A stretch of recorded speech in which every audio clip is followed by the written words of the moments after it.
Shall I fight for my birthright, or shall I wait here until we are all destroyed? Is the heir to the throne bothering you, Tyler? Renounce the false King Aegon as a usurper. Your host is mustered and ready to march. Wishes for the Frey to be granted Harrenhal.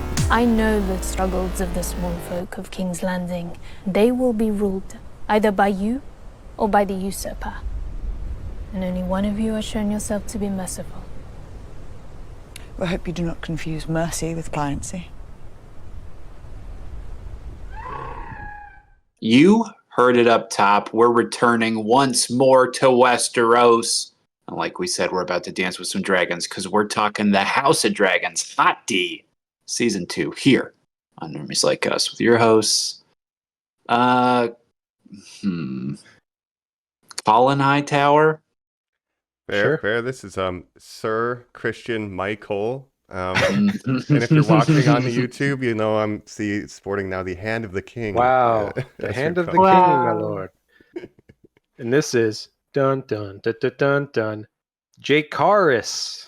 Oh, nice, Dracarys. Daenerys, Jaegon. I had a lot of guesses in my mind. Jaemond. Dracarys Targaryen. Jaemond with your eye patch. Targaryen name.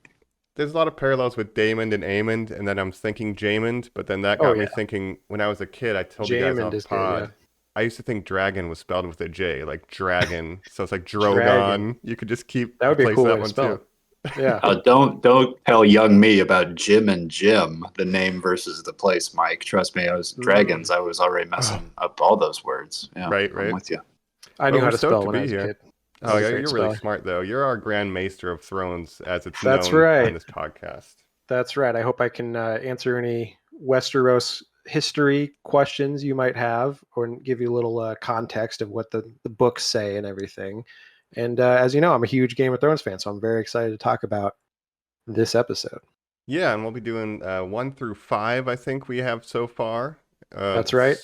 Correct? Episodes 1 through 5. That's right. And then we had a preview for 6 that came out. That's correct. And then we have of a 10 series? Is this an 8 like the boys? 8, I believe. Okay. In Ocho. Everything's 8 now. Acolyte's 8. This is 8. Okay. 2 years for every season, and then 8 episodes every 2 years, basically. Great. I love it. Octo Hightower. Yeah. But yeah, it's a podcast that reminds you it's hip to bend the knee. We're excited to be in Westeros again. But is there anything we want to touch on up top before we go into spoilers on all first 5? Can I just say real quick, for the history of this podcast, the last time we did a House of the Dragon episode was just on the pilot of House of the Dragon. Now, if you listen to probably the Whatcha right after that, you get some other takes. We did talk more about the season later on, probably. Absolutely. But I re-listened to the episode. It's so interesting that, I know that all of our takes have changed, but, there's stuff in that episode where, things like Mike and I say we haven't seen Morbius. We have seen Morbius now. And then, Jacob, you say you're not a Doctor Who guy and that you haven't seen the Matt Smith stuff. So 2 years. It's been a long time, guys, on this podcast. Yeah. Well, I was always more of obviously a David Tennant fan, and I was rejecting the Matt Smith era. But ever since that episode, I have now seen all of the Matt Smith era. I'm into the Peter Capaldi area. So my opinion on Matt Smith maybe has changed a little bit. Wow. Yeah. But first of all, I am a Targaryen. As you can see by the color of my hair, I am some sort of bastard split off from the Targaryen line because I have brown hair. But I do, of course, want to show off my pop collection, as I've been doing the last couple weeks. If you see on the video, I don't have any Hot D, House of the Dragon characters, pops, which I'm sure they have now. But I do have a bunch of original Game of Thrones characters. So I have Khal Drogo. I have 2 Daenerys, different versions of Daenerys Targaryen. And let me tell you about these pops, because these are my 2 least favorite pops that I own. And I'll tell you why. Because the base, her feet, are so much smaller than every other pop. And it's insane. They have these giant heads, little feet. They're constantly falling over. And they're really a pain in the ass. It's a problem. They're too teeny. That season 8 pop problem. They just fall down at the end. Hey, we're giving these away, Mike. Yeah. She forgot about her base. But it's so you've got a literal dragon there. Yeah. Yes, I'm going to show that off. I have the undead dragon, one of Dany's 3 dragons that's killed and then is comes back from the dead and is ridden by the Night King, the king of the White Walkers. But yeah, the Daenerys ones are so weird because it's the only models of any pops that I have that are like this for some reason. I have to 3D print you some little bases for those bad boys. Do a quick scan of the feats, you know? Yeah, it's very weird. But I also have Joffrey, of course. I have Khal Drogo, and I have Oberon Martell, the Red Viper, Pedro Pascal. We love Oberon. There we go. Yeah. Hey, not to be this guy, Mike, but maybe you 3D print a little Iron Throne. Hey, I could print. I'm sure Funko makes those too. I mean, the dragon is probably my coolest pop because it's like a big dragon, and then the White Walker pop sits on top of it. I also have this book that I've maybe showed off on the podcast, maybe on our last House of the Dragon episode. It's The World of Ice and Fire. It's sort of a compendium of all the knowledge of the Game of Thrones world. And it's sort of written like a textbook. It's like a history book of Westeros, and it goes through the entire history of like the Targaryen line of rule and everything, and all the different geographic areas. So there's so much cool stuff in there. I love perusing it at times. A lot of spoilers for the show in there, obviously, because you can see, I mean, I'm personally am aware of sort of how this story ends, who wins the war, that sort of thing, which I will not. Yeah, you know everything. Not to like super jump in yet, but in our up top segment here, is there anything that surprises you on this show, Jacob, or do you truly just know it all? Okay. I don't know every single detail. I know the broad strokes of like what happens to certain characters. You know, who wins the war, like I said, how the story lines ends. of succession in the book, I assume, that kind of inform. Yeah. Okay. Well, literally, it talks about every single Targaryen ruler from Aegon the Conqueror all the way to Robert Baratheon. So you can just look at who rules after Aegon II, which is, you know, the current king in the show. Right. And you can see who wins the war. So I won't go into that here, of course. So this is your world, Jacob. Game of Thrones is your world. Now, Mike, I was reminded when I listened to our last Hot D episode that you talked about your Game of Thrones history, where you mentioned that you did not watch that show. You were the last to come to it, but you did watch Hot D with us when it aired. Like you were caught up by that point.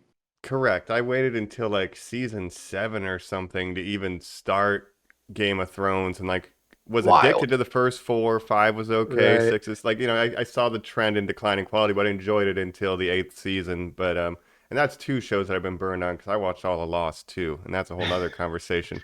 But I do love those early seasons, and I'm really, like, I loved Hot D season 1, spoiler, and like so far I'm liking season 2. So now I'm officially like not at Jacob's level, but like I'm a big fan of this world, and obviously as an Elden Ring person, George R. Martin contributing to that. Like I'm in on this lore and this kind of tone. So, and you had sort of the advantage of being able to just binge through most of the series of Game of Thrones, and not having to wait like a year between seasons and stuff, watching it live. If it starts to falter, we can be like, keep going, Mike. Keep going. Yeah. We really picked it up at its lowest point, but the early seasons, of course, are the best. But I got to enjoy the early stuff first. I didn't, you know, but that's what's painful about watching Hot D is I do have to wait every week, and it's just like I just want to keep going, and I can't. And it helps, I think, the water cooler talk. It's better that they don't drop it all at once, but it is a long wait every week to get back to Sunday. It's one of my favorite times. Absolutely. I can give you a little context of my fandom of this series, of course. I have read all of the books in A Song of Ice and Fire, the book series, all the release books, of course, all the written books. You hacked into his latest computer that's not hooked up to the internet. You have read the pages for computer. His Apple Winds of Winter, But I got in the show through just hearing about it. Truly, like season 1 was coming out, like 2011. I was living in Ohio at the time, which was like 12, 13 years ago. So it was definitely a long time ago. Book before show before book? Show before book. I got into the books through the show because essentially I picked it up while season 1 might have finished airing, and I was like, everyone's talking about this new fantasy Game of Thrones show. I got to check this out. Watch the first season, and then in between season 1 and season 2 airing, I got super into the books, started listening to the books on audiobook at first, later got the paperback copies, read all those because I was like, I appreciate the audiobooks, but I really wanted to like delve more into it, and you miss stuff when you listen to audiobooks sometimes. It's just like I really wanted to focus on it, so I did end up getting the box set of paperbacks, read them all, just love the world. And yeah, I've seen every episode obviously of Game of Thrones. I used to rewatch the entire series up to that point every new season, so I was just like constantly rewatching it. So yeah, you could say I'm a little bit of a fan. What would you say is the turning point of if people are rewatching the old seasons of when they could just maybe stop? You know, how far would you take it on a rewatch? I would watch the whole thing just for completionist's sake, because I'm just sort of a completionist, even though I don't like the ending at all. Well, really, but it might be the only ending you get. Is that why? Yeah, I don't know. Because the books do diverge. The show diverges from the books so much post like season 4. And like you said, Mike, it's like season 1 through 4 to me is like the prime of the show. Season 5, you started seeing some of the cracks. Season 6, like basically season 5, season 6, 7, 8, each season got progressively worse to me. Yeah. But there's still things to enjoy in pretty much every season. Even in season 8, there's moments and certain scenes and things that I like, even if I don't like the overarching story. Yeah, and you know, again, they weren't working off source material. This, for us, luckily, the source material is already there. It's done. It's set in stone, so to speak. It's set in the ending is there. Yeah, right. So, and I think, I mean, Colin, I'll throw to you too, but like for me right now, I think season 1 was really strong and holds up with peak Game of Thrones. So, Colin, kind of, where does it hold up to you? And and just to do my quick history of it real quick, because I think that really lays out the peakness of it, is to say that, like, I didn't watch the first season. I think I was in college when it aired. I was home. I was eating breakfast or something. My dad threw down an Entertainment Weekly. You know, we used to get those all the time. He said, look at this article. It's about this show called Game of Thrones. Colin, what do you think about that? It's by George R. R. Martin. I have a bunch of his books. I don't have those ones. But look at this. I think this is fascinating. Is this the boldest thing you've ever seen? And spoiler alert for the first season of Game of Thrones. Skip ahead if you haven't watched that, please. But Colin, they kill the biggest movie star in that show. They kill Sean Bean. He's a movie star. How can you kill the lead of your show in your final episode? Isn't that the boldest thing you ever read? And I was like, no. I think that's a dumb move. I disagreed and thought that wasn't cool because by this point, guys, we'd been Walking Dead pilled. I was week to week being like, no, that's the prestige weird drama I like where people get killed. So between that, Game of Thrones, Breaking Bad, there was this weird trinity of, like you guys just said, water cooler TV, these must-see TVs, and eventually I did come around to it. And I bring that up to say, like, this is the only one that's still going. Like, I know that Walking Dead still is, but it doesn't have the weight or the legacy. But like, this is a show. Sort of the, but it's over. Bad, right? Exactly. But yes, totally. But it's over. Yeah. You know, and that was a show that you would race out to watch. And I didn't really text you guys with that, but it felt like a mature thing. This having that genre crossover. This is one where I race out to text you guys. It's a water cooler, and I want to know when you've watched it. It's just Absolutely. It's so high on my watch list. I love this show. Yep. That death of Ned Stark in season 1 is like if they killed Rick at the end of season 1 of The Walking Dead, or they killed Walter White at the end of the cancer wins. Yeah. Right. It's just Jesse now. Yo, I still gotta keep making drugs. In the prime of Game of Thrones, when we both lived in the same city, we would.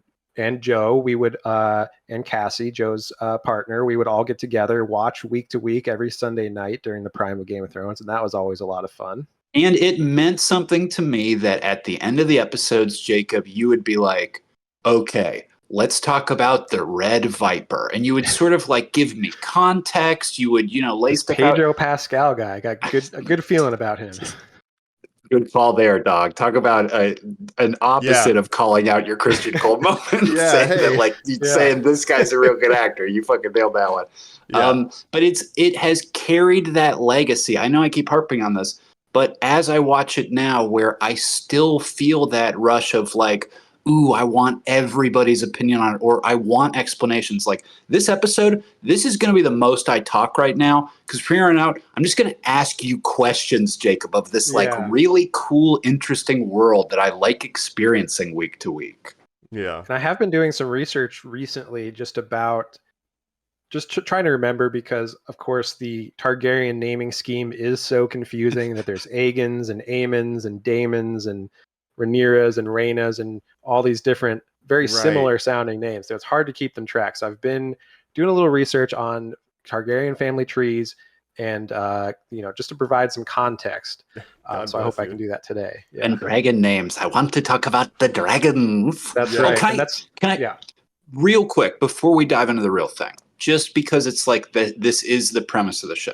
I wanted to know, growing up, what was your guys' relationship to wanting to ride a dragon? And in particular, were there 2 books? Do you guys know about these book series at all? Were you into Dragon Riders of Pern? Either of you? I've heard of it, but I never got into it. I was There was a Dreamcast game when I was growing up, Mike. That's the only reason I kind of knew about it. But I mean, if we're talking Sega Saturn, you have Panzer Dragoon. Like, are you kidding me? Well, Panzer Dragoon, yes. But hold on, another book series I just want you guys' opinion on having little dragons. And I've been thinking about this series a lot recently. I was just writing and talking about it. But do you guys remember Jeremy Thatcher Dragon Hatcher? Was that a must-read, like Scholastic for you guys? No, okay. I was probably reading Lord of the Rings in that time period, but I was a fan of dragons. I had a pop-up book of dragons from around the world. I watched a really shitty cartoon called Dragonflight over and over and over. I like Dragonheart. Like I wanted to Flight of the Dragons, dragon. Mike? Was that the Flight cartoon? Of the Dragons, yes. Dog, Mike. Did you want to ride a dragon? Was that a fantasy of yours? Okay. 100%. I did want to ride a dragon as well. I wasn't as into dragons because I wasn't reading like the Dragon Riders of Pern or anything. I've talked many times about my fandom of Redwall when I was a kid, which is a medieval fantasy show. Hawks are like the dragons in that universe, basically, right? There's no really dragons in that show, but it's all about mice and rabbits and different. Yeah, but if a mouse got on a bird, that'd be like you'd be like a Targaryen. You got a large sized bat, you know. Right. That'll do. But that'd be the villain. True. Yeah. But when I was young, I was very into medieval arms and armory and all that sort of stuff. So I was very into the Ren Fair side of things of like milords and miladies. Loved looking at like different medieval weaponry and stuff. So I was very into that side of fantasy. Even more so than like magic and stuff. We talk about our verses on here every once in a while. Are you more fantasy or sci-fi? I always say I'm more fantasy because you get monsters like werewolves and vampires, but the bonus is you get goofy guys with swords and dragons, which is like the best. And it is hard for me. Right, like we like that. Yeah, D&D of course. Dragon it's very hard for me to choose Dragonborn. between fantasy and sci-fi because there's also some sci-fi properties that I really love, like Star Trek and stuff. Star Wars you can consider, of course, science fantasy, so it's kind of in both realms where Jedi Knights are literally just knights with swords that glow, right? So is there a Jedi that rides a dragon? Could the Millennium Falcon be a dragon analog? Is an X-wing a small dragon? I guess Ezra those whales, right? Oh, actually, well, yeah. And if they don't have there's some alien that weird lizard that Obi-Wan rides, or crate dragons, right?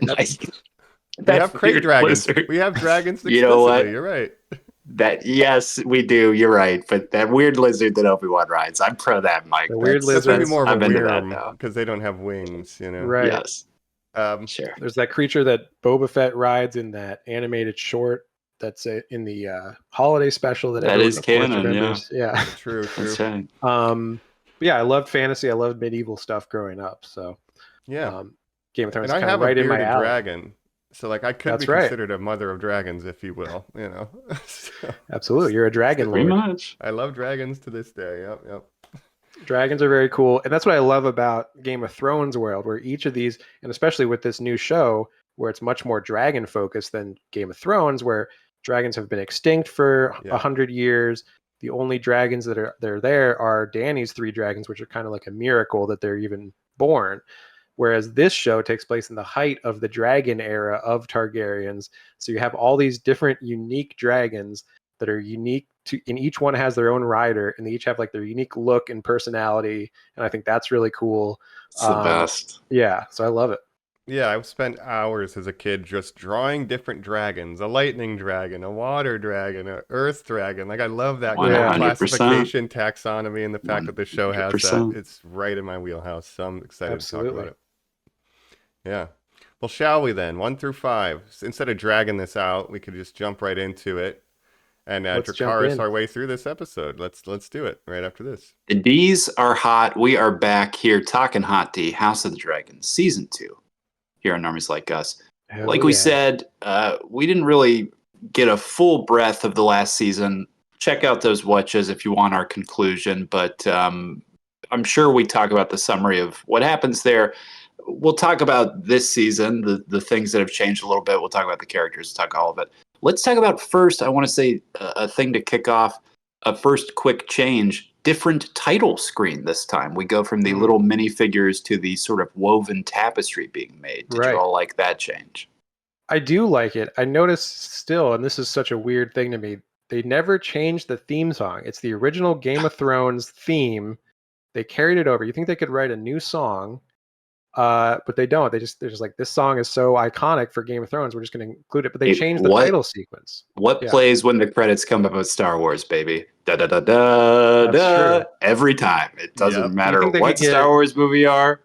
Yeah, Ramin Djawadi, the composer for both Game of Thrones and this show, you think he could come up with a new variation on it at least, or something more Targaryen themed, I feel like. But that's a minor nitpick for me. Maybe it alludes to the fact that the Game of Thrones has gone on longer than time. Like it's the same game, even throughout the ages. And also it's just a banger. Like I'm fine with this song because it just puts me in the right mood. But, you know. Yeah, absolutely. But I like the idea that he puts actual Komodo dragon noises in there, Jacob, or like a dragon playing a flute. But yeah, the fucking tapestry is cool, Mike. It's. I like how the blood's formed. I like the visuals. Does it change throughout the season? Because I only noticed last episode that it looks like it's telling the story. Like they show, no spoiler, but like the rat catchers, they show events from the episode. Oh, I bet it does. If they're adding to it. So I would have to go back and look, but that's very cool if they did. Yeah, I guess I didn't look at it too closely. I do remember, like, I loved the Game of Thrones titles where they would show all the different locations that would be shown like in every episode, and it would change season to season, where it's like, now we're seeing, you know, Dany's over here, Jon Snow's up north, and so it shows the scope of that show. And so this showing sort of like the Targaryen family tree and stuff feels similar to that. The buildings did create a good sense of geography. Like that was always big in Game of Thrones, is like knowing where we are relative to, you know, like where we are relative to other places is really important, especially strategically and all this talk. Absolutely. Troop movement. So the titles are a good way to reinforce that. I'm hoping I can provide some context on that today, because like Colin and I were talking about this off pod. He was like, Harrenhal. Can you tell me about Harrenhal? I don't remember that from the original show. I've already forgotten who you said was the main person. But let's say that real quick. Mike, did you rewatch season 1 before you did season 2 to refresh yourself? I did not. And see, neither did I. Yeah, it's a...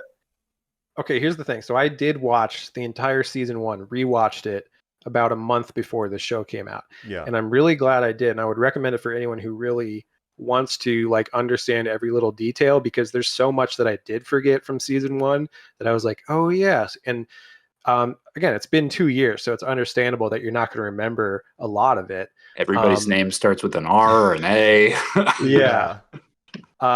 So yeah, I would recommend for like the really diehard fans, rewatch season 1, like I used to do for Game of Thrones, rewatching the entire show every new season, just to immerse myself back in that world and remember all the details and everything. That is one thing with this season too. I kind of wish I would have, because there's a couple moments when they're like, this happened 2 months ago, and you're like, whoa, for me that was 2 years ago, and I do not remember it at all. It essentially does just pick up right after the end of season 1, and it's again been 2 years in real life. So I'm so sad about Daddy still. Remember early in the month when Daddy died? Earlier in the month, girl. It's been so long for me. So I guess I know, Colin, you were like Sir Eric and Sir Arik. What's going on with these twins? Like, I mean, that might be a good jumping off point. Is like, spoilers for season 1 and then 1 through 5. But like, what was kind of generally speaking, like the arc for season 1 is obviously Alicent and Rhaenyra's kind of dual claims to Viserys' throne, and then where do we pick up this season? Busy T, the beloved king. Yeah, Viserys, our Patty Considine that we loved from last season, Emmy-worthy performance in our opinion. Snubbed. God. Yeah, not even nominated. I just want us to be a family. Succession was hogging all the spots. Yeah. Too much. But he died, of course. His firstborn daughter, Rhaenyra, is one of our sort of main characters, and then her childhood friend Alicent, who later becomes Viserys' wife, making her Rhaenyra's stepmom, but also her childhood friend, has new children with Viserys, the firstborn being Aegon, named after Aegon the Conqueror, the first Targaryen king. And so it's kind of the battle of claims between Aegon and Rhaenyra, with Alicent being on it's Team Green and Team Black, right? So it's sort of the High Towers / that side of the Targaryens versus the Targaryens and Valyrians on the other side. So, and it's notable that Alicent was able to deliver male heirs, which obviously in this time was a big deal politically, and people are resistant to Rhaenyra, even though she was promised the throne. And we know that Princess Rhaena was also Rhaenys, the queen that never was, Jacob, right? The queen that never was. So this is something that's queen that never was, not unknown to the realm, but right? It's difficult. Yeah, really, this whole show is sort of about the patriarchy, and especially in a medieval society, and sort of how women, even highborn women, didn't have the same rights as men, and this was a lot of. So when, of course, Viserys names Rhaenyra his heir and sticks to that his whole life, a lot of the men in Game of Thrones world can't get down with that, so they reject it, right? And that's what leads to this whole schism.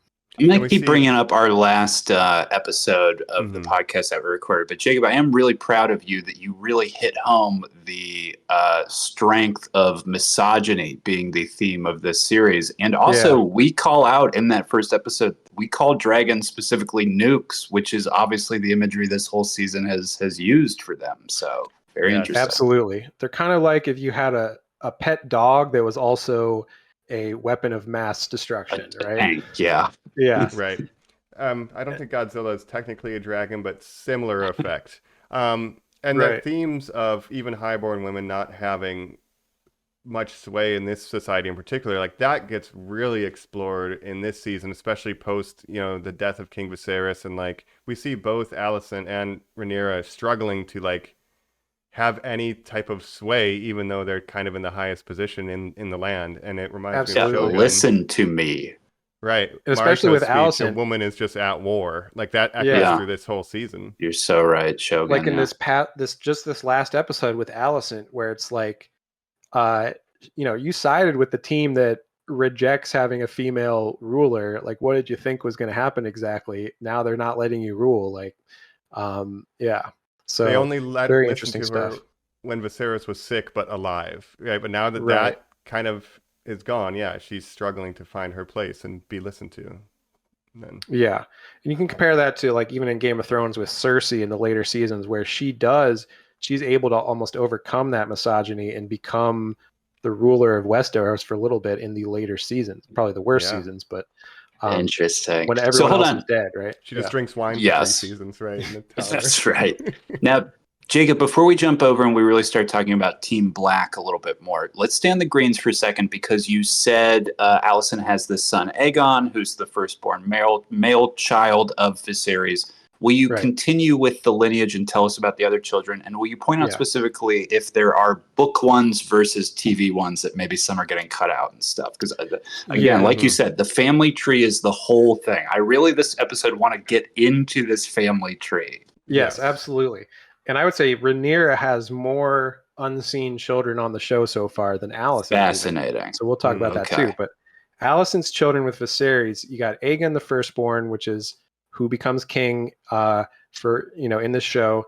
Aemond, well, actually, in order of birth, it's Aegon, Helena, which eventually, becomes his wife, his sister wife, as Targaryens are. Let's do a little bit. Aegon, little fancy boy.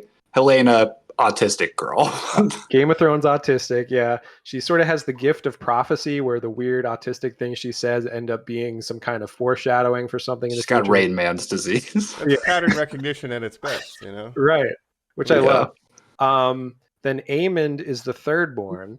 And the relationship between Aegon and Aemond is so interesting, where it's this big brother, little brother thing. The little brother is so much more competent and arguably would just be a better king, right? But because Aegon is the firstborn, he's automatically the heir, even though he sucks at being king. Because he's just phoning it in because he knows he knows it's his birthright, so he doesn't make an effort. Right? Remember in season 1, he doesn't even want to be king. He tries to get out of being king. They're like, no, you have to be king. And Aemond, that's the ironic thing, is Aemond wants nothing more than to be king, but can't be because he's the second son, third child. Which is similar to his namesake being named after Daemon, who also wants nothing more than to be king and was not allowed to be. Right. We'll get into Daemon this season too, because I'll just say right now, Team Black, but just they're similar. Yeah, they both want power and have a hard time getting it. The portrayal of Daemon in this season is probably my least favorite part of this season. So we'll get into that in a little bit. Yeah. I got a whole thing I want to talk about that, but real quick, the one line I've seen people use on Aemond is anime villain, and I do like that description for him every time. Yeah, he's got one eye. He lost his eye as a child to Lucerys Targaryen, his cousin or his nephew. I'm so happy about all this, dog. Yes, go off, King. Yeah, and then there is a fourth child of Alicent and Viserys, Daeron, who hasn't even seen it.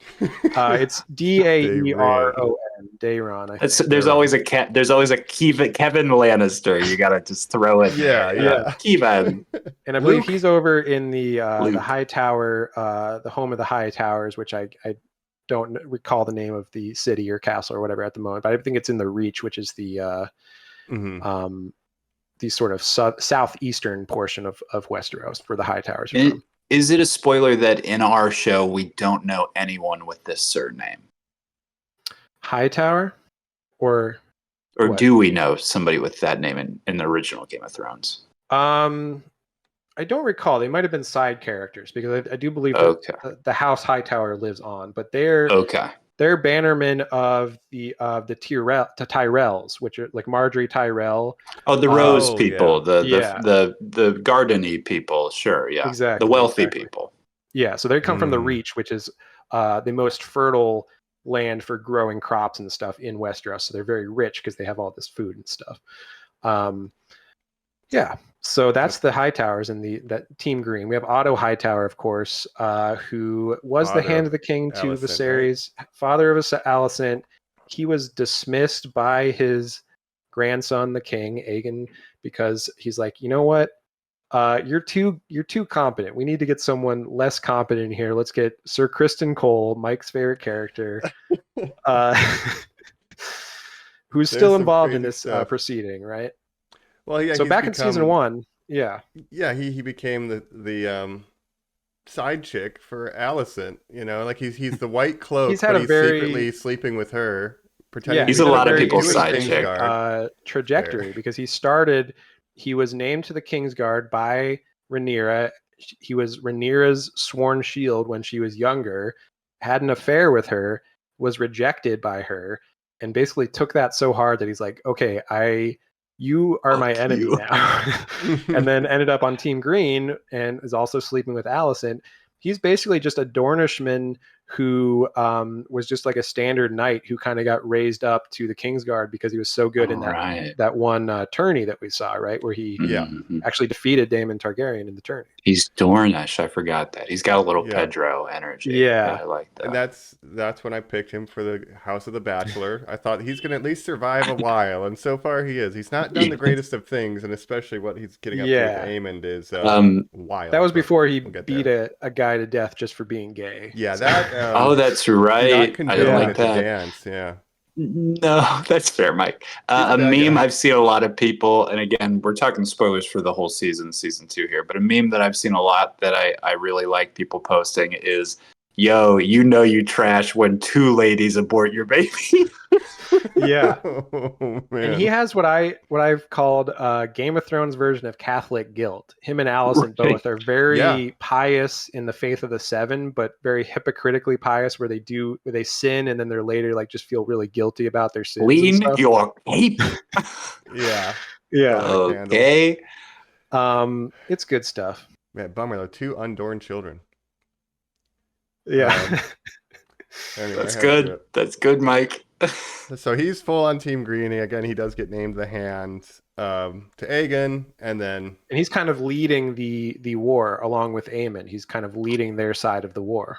Yeah. And as far as, I mean, literally we're talking about transition of power there, but as far as like screen time from season 1 to season 2, the evolution of character that Christian Cole really does become so much more prominent than Otto Hightower, who Rhys Fiennes really just disappears. I mean, do we think he'll be back for the end of the season, Jacob? I believe he'll be back in some form. Okay. Yeah. Where's my grandson? Where's my burnt up little gimpy boy?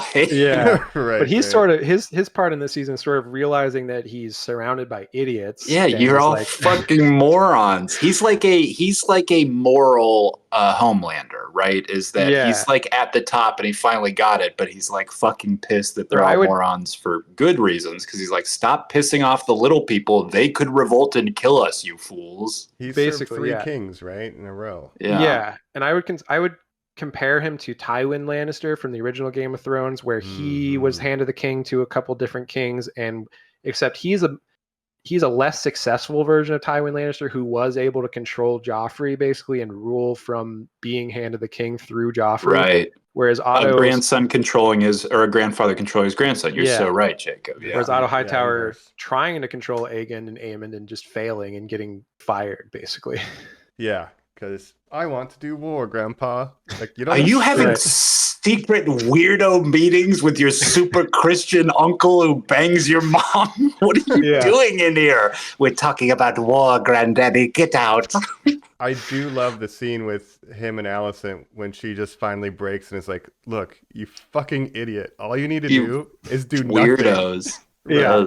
Stop. Ask us questions. Well, what's so interesting is that Aegon as a character, he is sort of like a Joffrey-esque king, but they've been able to sort of humanize him to a degree because he's so bad, and everyone keeps telling him, like, you're really shit at this. Like, just let your advisors do it because you just have bad ideas. And he's like, I'm trying to be king, but everyone's just like mean to me.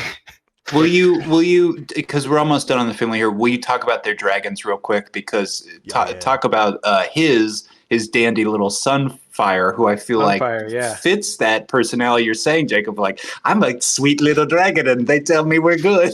My scales of gold, I'm the king. Yes. That's right. Little boy. Sunfire has the reputation of being the most beautiful dragon in Westeros. It's gold colored.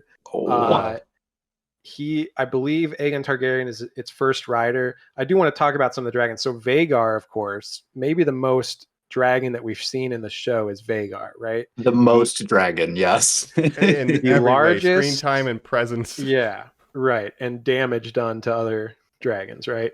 Because season 1, we have an accident where he's chasing Luke and that's right, eats him. An Arax. But Vhagar is the oldest and biggest dragon currently living in this era, right? And actually Vhagar, and this is so funny because I was going to mention this anyways, and then in this recent episode, Rhaenyra has a scene talking about historically Vhagar with Vhagar, who's a female dragon, is one of the original 3 dragons that Aegon the Conqueror, the first Targaryen king who decided to conquer Westeros, had 2 sister wives, again, as Targaryens do. But he had 2 sister wives, so he just married both of his sisters, and the 3 of them each had their own dragon. And his Aegon's dragon was Balerion, also known as Balerion the Black Dread, who was bigger than Vhagar in his prime, and was just a giant black dragon that was the biggest dragon ever seen in Westeros. Hey, I had a dream. Harrenhal, is that what that was? Sorry. That's exactly right, Mike. That's exactly right. Okay. I was going to say, I had a dream. This country's dying. We got to get out of here. And by the way, I believe it. I'm taking both my sisters. I'm marrying them, and I'm taking all our dragons. And fuck you guys. That's right. Oh, all right. See you later. So yeah, to give you Normies a little context on where Targaryens came from, right? They came from this place called Valyria, as well as House Velaryon also came from there. But Valyria was this place that was super advanced society, like relative to other places in Westeros. They were advanced, and that's where all the dragon lords came from. And it wasn't just House Targaryen that flew dragons. There was other dragon lord families in Valyria. But then there was a unspecified natural disaster called the Doom of Valyria that, think of it as like Pompeii, right? It just destroyed the entire city. Mm-hmm. But the Targaryens, they had someone with the gift of prophecy that told them the Doom was going to come. So 12 years before the Doom, they got out of there. 12 years before. Interesting. Wow. Okay. Yeah. And I thought it was like the day of. They were like, we will see you later. No, yeah. Right. It was 12 years before. They moved to Dragonstone, which is the island off the coast of the mainland of Westeros, which is where Rhaenyra currently resides, right? Mm-hmm. So that's, again, to give you context of like areas in Westeros. Dragonstone, the original seat of the Targaryens, where Rhaenyra lives now. If you remember in Game of Thrones, Stannis Baratheon was introduced as living there, right? So think about that. That's in the Blackwater Bay. It's in like the mouth of the bay. If you go inwards towards the furthest point of the bay, that's where King's Landing is, right? So King's Landing and Dragonstone are actually very close to each other relative to all of Westeros. Yeah. This is Zack Snyder Metropolis Gotham situation where they're just across the harbor from each other. Yeah. That's cool. Okay. So the Targaryens originally moved to Dragonstone. They actually lived there for like about 100 years before conquering Westeros, until Aegon the Conqueror came of age. Just hanging out? Yeah. That's awesome. They kind of lived there for like a couple generations. Then Aegon came of age. He was like, I want to conquer all of Westeros. We have these dragons. Why not, put them to use? So he took his two sister wives, Visenya and Rhaenys.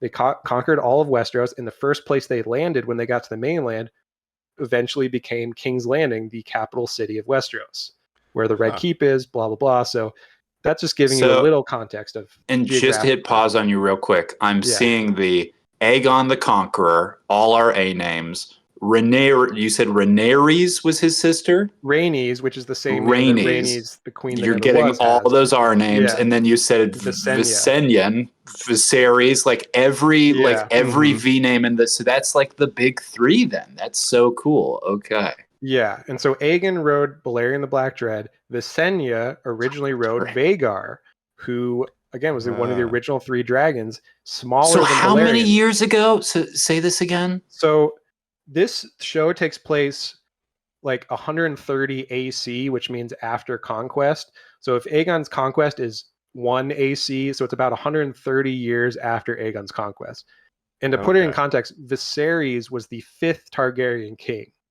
So Aegon II is now the 6th Targaryen king. Got it. And dragons live to like Thrones, 150, 200 or something like that. They can live for several hundred years before they die of natural causes. And to put that in context, Game of Thrones takes place in like 300 AC. So it's about 170 years after the events of this. Well, they should do, was that canceled Naomi Watts one? Was that an Aegon the Conqueror show? No, that was a Stark show. That was about the early Stark kings in the North. So that was all going to be very North heavy. Oh, okay.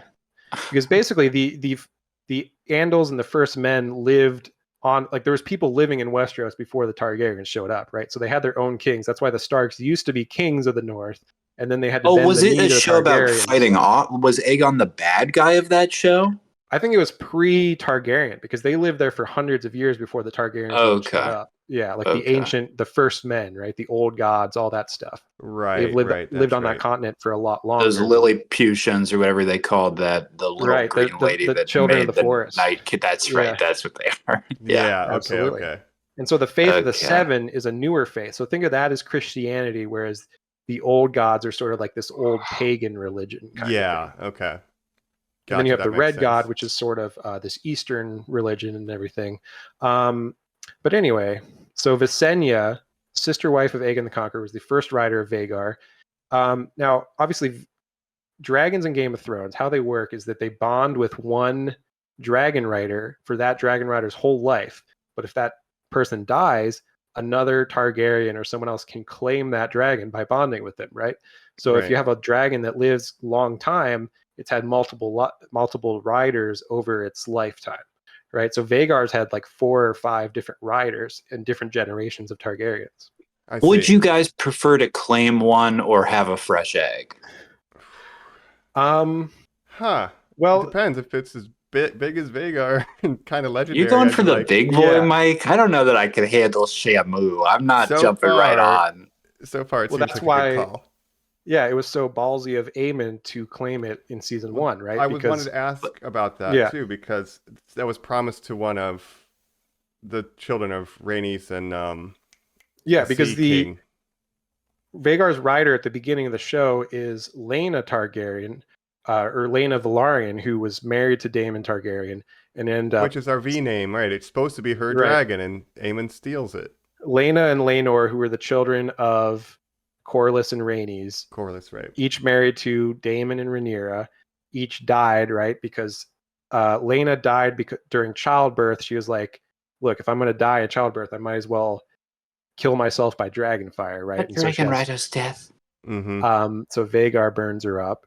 So Vagar's unclaimed, and Aemon sneaks out like during the funeral, right? The night after the funeral, sneaks out, rides her, claims her, and that's like a big thing that Team Green got. Yeah. Do we know if before Laena had Vagar had a rider since ancient times, or has he just been hanging down in the crypt? Okay, cool. No, awesome. Vagar's had other motherfuckers every couple years, some assholes like, you know what I can handle? I can drive the big rig. Like, Vagar. Get on the fucking dude, absolutely. And I believe so. Actually, before Laena Velaryon, Vagar's last rider. So to get in a little more complex, Jaehaerys the Conciliator, which is the old king before Viserys.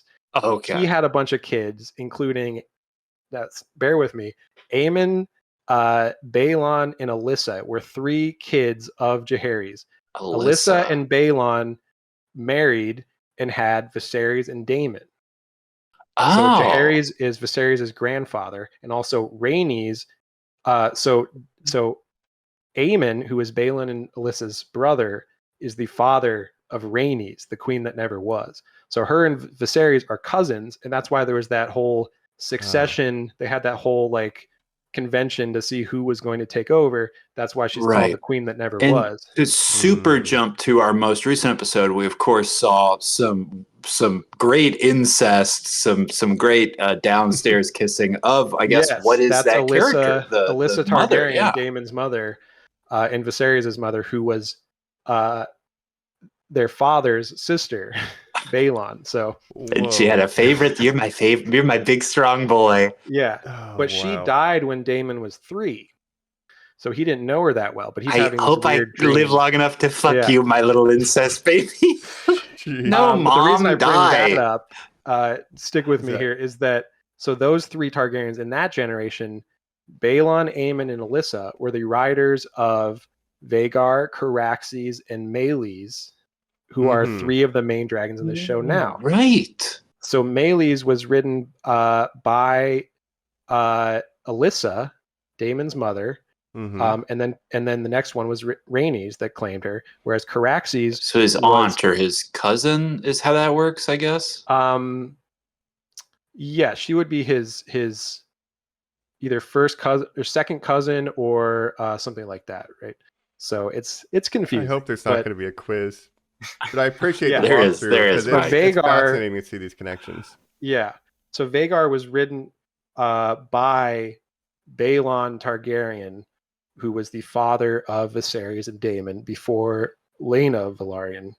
But when he died, Laena Velaryon claimed her. So yeah, the point is Vagar has lived for over 100 years and has had 4 or 5 different riders. This asshole has been a menace for quite a while. Yes. And again, she's the oldest. Conquering. What's a she? I always forget that too. Vagar is a she. I want to give her little first kisses. rider is Visenya Targaryen, the warrior queen who invaded with Aegon the Conqueror. And Visenya was also the original owner of Dark's sister, the Valyrian Steel sword that now Daemon wields. Yeah. So Valyrian Steel swords also get passed down because they're made of this indestructible Valyrian steel, so they last forever. They get passed down through the generations. So Dark Sister, and this was mentioned in this last episode by Rhaenyra. So hopefully that all made sense. Yeah. Wild. I'm just trying to round out the rest of Team. So we have Vhagar. So Team Green's other dragons is then Sunfire, the most beautiful, but maybe not the biggest or baddest. Yeah, Alicent does not have one, and then Alicent cannot be a dragon rider because she is a high tower. She has no Targaryen blood. And as they sort of explained in this last episode, and this is going to become a big part of the show, only a person with dragon lord blood can ride a dragon because the dragon will reject other people. So what did you say the guy who's in Old Town, Donnie, who went to Hightown or whatever it's called? Darren.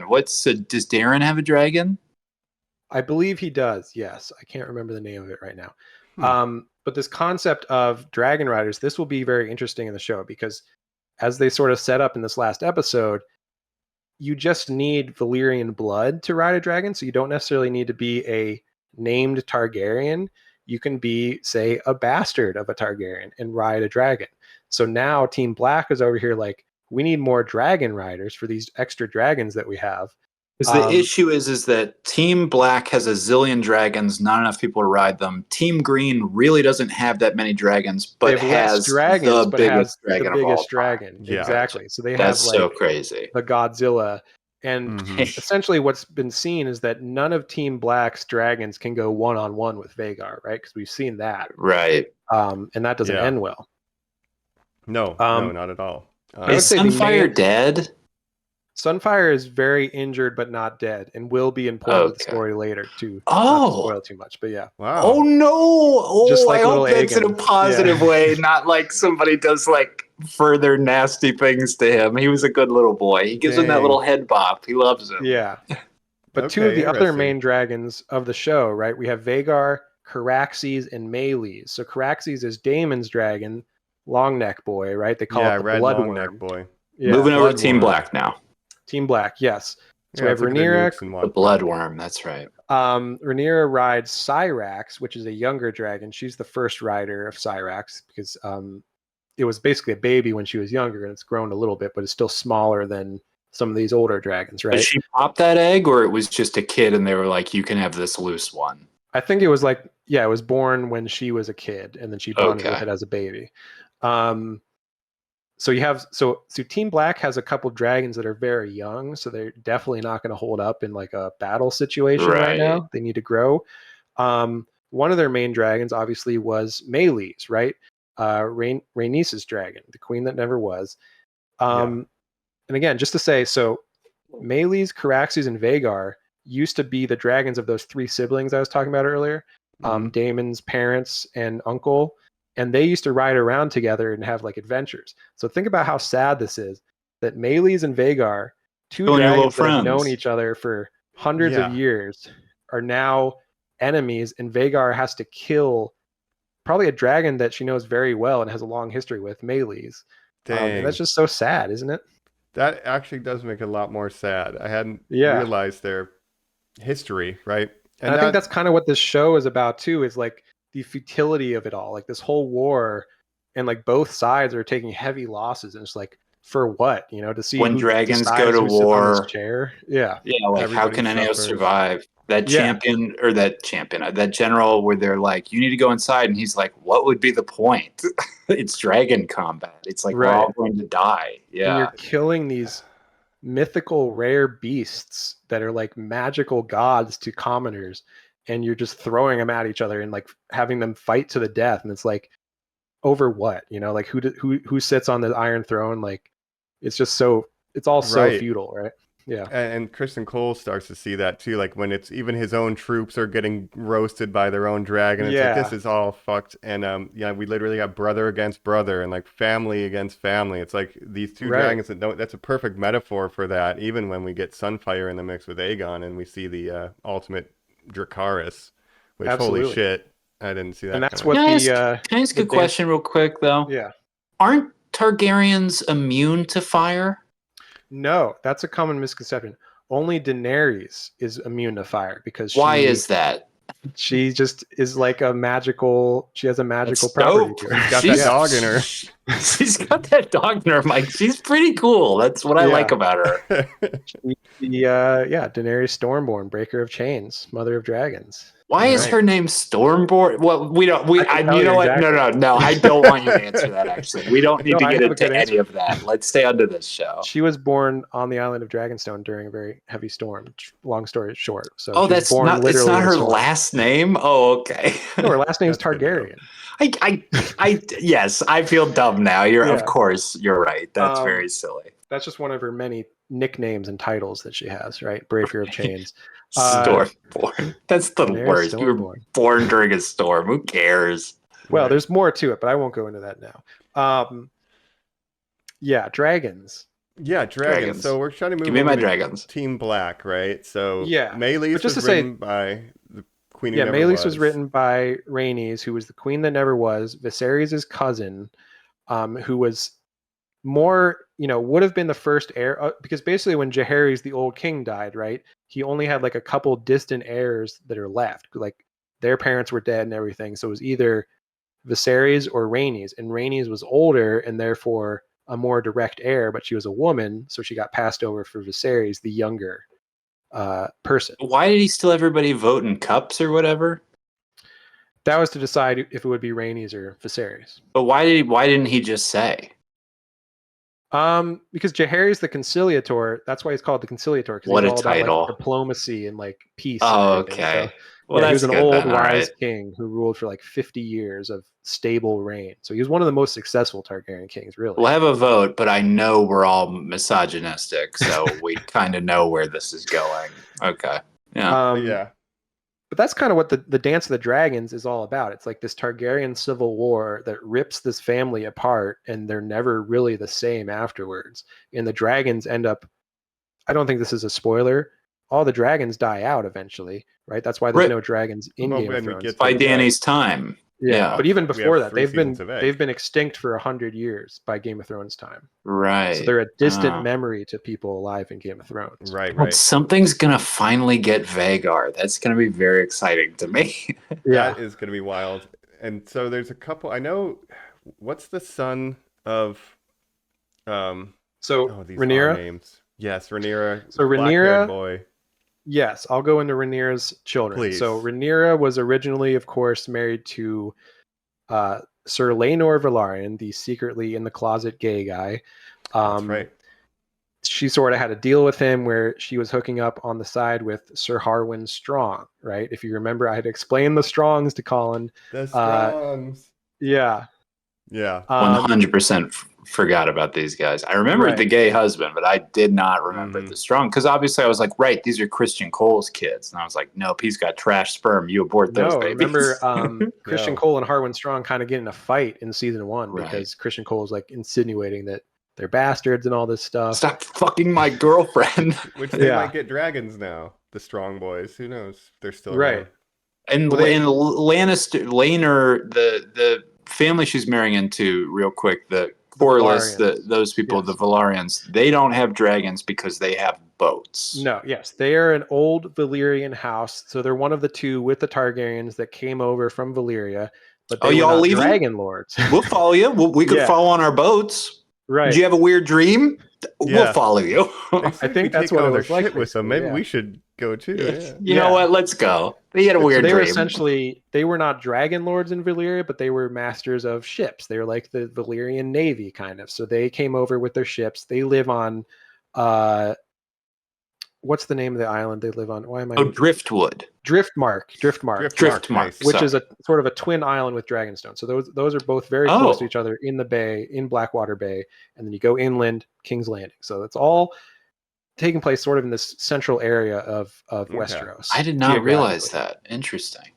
Yeah, because remember in Game of Thrones when Stannis attacks King's Landing, they take all their boats from Dragonstone and go into King's Landing and attack by sea. Well, remember? yes, when you were talking earlier about sort of the logistical changes, the fact that the show has a bigger budget than Game of Thrones and stuff, one of the things that works for me on this show over Game of Thrones is that everybody having dragons answers 1,000 of those questions of how did that guy get to that place so fast? It's like, because we're all flying around on our fucking personal dragons, you asshole. Like, don't worry about that. But now you're telling me that, like, no, it all just takes place within a mile of each other, basically. I'm like, oh, okay, that's interesting. Yeah, but it is easier to travel by dragon. So, like, when Daemon goes to Harrenhal, or when Jace goes to the Twins, as we see to meet with House Frey in this last episode, that they're basically taking airplanes, so they're going way faster than anyone else can go in Westeros. See ya, Dad. Which in Game of Thrones, in the later seasons especially, there was a big problem of like people just teleporting around the continent that normally would take I'm months. on a boat on the other side of the world now, and you're like, what are you fucking talking about? Yes. Yeah. So it helps that they are geographically closer. The map opening would definitely be helpful in this context to remind you of where they are. Even though the tapestry. That's the thing that I don't think a lot of people understand, like about the geography of Westeros. Not at all. Yeah. Nope. It helps me understand the nuclear standoff. Like, we're within striking distance of each other at all times. So yeah, they're very close. Kind of like a Cold War. You could probably ride a dragon from Dragonstone to King's Landing in like a couple hours. So they're very close. Which we see in Rook's Rest. They can both send responses to that location. Yeah. So again, that makes sense, Mike. You're totally right. Yeah. And as a book reader, when they're talking about these different places, when like, oh, they're conquering Rosby and Stokeworth and Duskendale and Rook's Rest, I'm like, I know where those places are. Those are all. I don't know where the Brackens are. No, not at all. But Mike, did you remember that Harrenhal is still a piece of shit in Game of Thrones? Because I like Jacob said, I did ask him that, and you were like, yeah, it's still garbage. I was like, oh no. I remember the stories of it being haunted and seeing melted stone, like that imagery of a castle that was melted by dragonfire. I was like, dang, Harrenhal got yeah. Brief history of Harrenhal. It was the biggest castle in all of Westeros pre-Targaryen rule. It was owned by Harren the Black, who decided, I'm going to just make this giant castle and I'm going to be like king because no one can question my authority because I have such a big castle. And then Aegon the Conqueror came over and was like, well, guess what? You have a giant castle. I have a fucking dragon. And then burnt the shit out of Harrenhal. It's sort of been cursed and basically half in ruin ever since, but it's still a hugely strategic castle. But it's dropping the bomb on Hiroshima. It's saying like, do you want, I took out the biggest one. You want me to keep fucking you up or do you want to give up? Everybody's like, we're sorry. Yeah, it's exactly how Aegon conquered Westeros because he's like, you see what I just did? I'm going to do that to everybody. Where's your nicest thing? Yeah. Oh, it's that place over there. Good. I also heard that Harrenhal, like when he built it, because of his hubris, he cut down like a lot of ancient like trees, and there might be a reason why. That's because that's why he's tripping, right? Yeah, that's what's going on with Daemon. So Daemon, while this whole war is going on, Daemon's on his own haunted house side quest right now in Harrenhal. He's supposed to get Harrenhal to raise banners for Rhaenyra. That's what he's supposed to be doing. But he's kind of got his own thing. He's kind of doing his own thing. He's having weird hallucinations. Very weird. But Harrenhal is located sort of centrally in the middle of Westeros. So it's a very strategically important for a ground war to have to be able to hold Harrenhal, which is also very important in Game of Thrones, right? They're constantly like Tywin holds it for a while, then they leave. Robb Stark actually holds it for a little bit. Remember, that's where little Arya is sort of like taken prisoner and the cupbearer to Tywin and everything. That's all Harrenhal. So it's this giant ruined castle, but if you can hold it, it's very important strategically. I know we played that tabletop version that you had, but is there a risk, just a straight up risk of Game of Thrones? Because I think that would be a lot of fun. Yeah, I'm sure there is. I know there's a Lord of the Rings risk. I've played that before. Nice. I think some of the Harrenhal stuff that's pertinent for this too is that Larys, the foot lover, he took all the money from Harrenhal. Right, Slow Loras, Mike. Now, did you remember Slow Loras from the first season, Mike? Because when I saw him again, I was like, right, this motherfucker. How could I forget? Larys Clubfoot. So that's Harwin Strong's brother. Now, if you remember in season 1, Viserys fires Otto Hightower as Hand of the King and promotes Lord Strong, who is the father of Larys Strong and Harwin Strong, to Hand of the King for a while. But Harrenhal at this time was the family seat of House Strong. So they're holding this castle, and that's where Harwin and his dad die in this mysterious fire, right? That's set basically by Larys, so he kills his father and brother, becomes the head of the house, and can you imagine burning here in this place that's drowning? It is just so interesting though that these people hold so much status, and it's like, what are you lord of? I'm lord of the shithole. I'm lord of like, what's that Tom Hanks movie where he's trying to like fix that place, right? What is it? I can't remember. Whatever that's called, but it's like you're the king of that place. It's like, well, great, asshole. Yeah. It's a fixer-upper. We have no money. But it's like but it's like the promise of having like, oh, this would be such a great castle if it only wasn't like falling apart. You could do so. The bones are so good here. It's got 7 hearths, and but Harrenhal has this curse over the past 300 years of Westeros history where whoever holds it, like, just bad luck happens to them. They end up dying or something. So it's this weird, haunted, old, giant, falling apart castle. Yeah, and I mean, Daemon is on his own adventures, but he's making a lot of tactical errors, I think, especially with the last episode. Like, he's just, because he's so frustrated with not being able to be king, he's trying to play king here to the point of where he's like, king consort, do you need the last part? Like, you can tell he maybe wants to make a play on his own. This is what I don't like, because I feel like his character developed so much in season 1 where he got to the point where he accepted, like, first he accepted, okay, Viserys is king, I will never be king, Rhaenyra is his heir. Like, he bent the knee to Viserys and was like, okay, you're my brother, you're my king. And then he married Rhaenyra, bent the knee to her, and now he's having all these like, well, maybe I could be king, maybe we could rule together, and definitely call me king. And it's like, man, come on, we've been over this. Like, just let it go. Like, let it go. But that's the thing, he can't. And like, I think somebody was saying, you mentioned his mother died when he was 3. And if you think, I saw this on somebody's review, it's not my original thought, but if Viserys is being trained by their father to be king, like, who's looking after Daemon? Like, he doesn't have a lot of parental attention. He doesn't have a lot of positive female interaction growing up. Therefore, he doesn't maybe respect Rhaenyra or other women, because clearly he doesn't. Right. Mysaria? Mysaria. Yeah, with Mysaria, like, he clearly doesn't give a shit. Yeah, and because he wasn't, being trained to be king, he became instead a great warrior, and he's sort of the Aemond of his generation, right? Right. Like you're saying. And sort of obviously Aemond, sort of, even though they're enemies, looks up to Daemon and basically, is copying him. Like, he's got the same hairstyle, like, dresses silver. Like, he's like, I'm gonna be like Uncle Daemon, even though they are on opposite sides and will eventually be fighting and stuff. One thing I remembered from the first our first episode, again, I maybe should rewatch this series just because this made me laugh so much, but I forgot that Daemon kills the guy who's like, I'm the crab feeder, or whatever that guy's name is. They're like, fuck you, crab guy. And he's like, I'm the king of Crab Town now. Which, that was peak Daemon, because that was like good. He's like, I'm not going to be king. Fuck it. I'm going to just go out, and he just somehow is victorious. King out in like the fucking pirate world. Yeah. That's why I'm not loving what they're doing so far with Daemon in the season, because I feel like he got over that urge to be king, and he accepted sort of his place as Rhaenyra's husband, and is now like, wait a minute, I should be king. Is the point of the regression that he will never get over it, Jacob, that this is like so core to his character, this insecurity? I don't know. And this is one of the biggest sort of book to show changes right now. Oh, okay. That in the book, he has more accepted his role.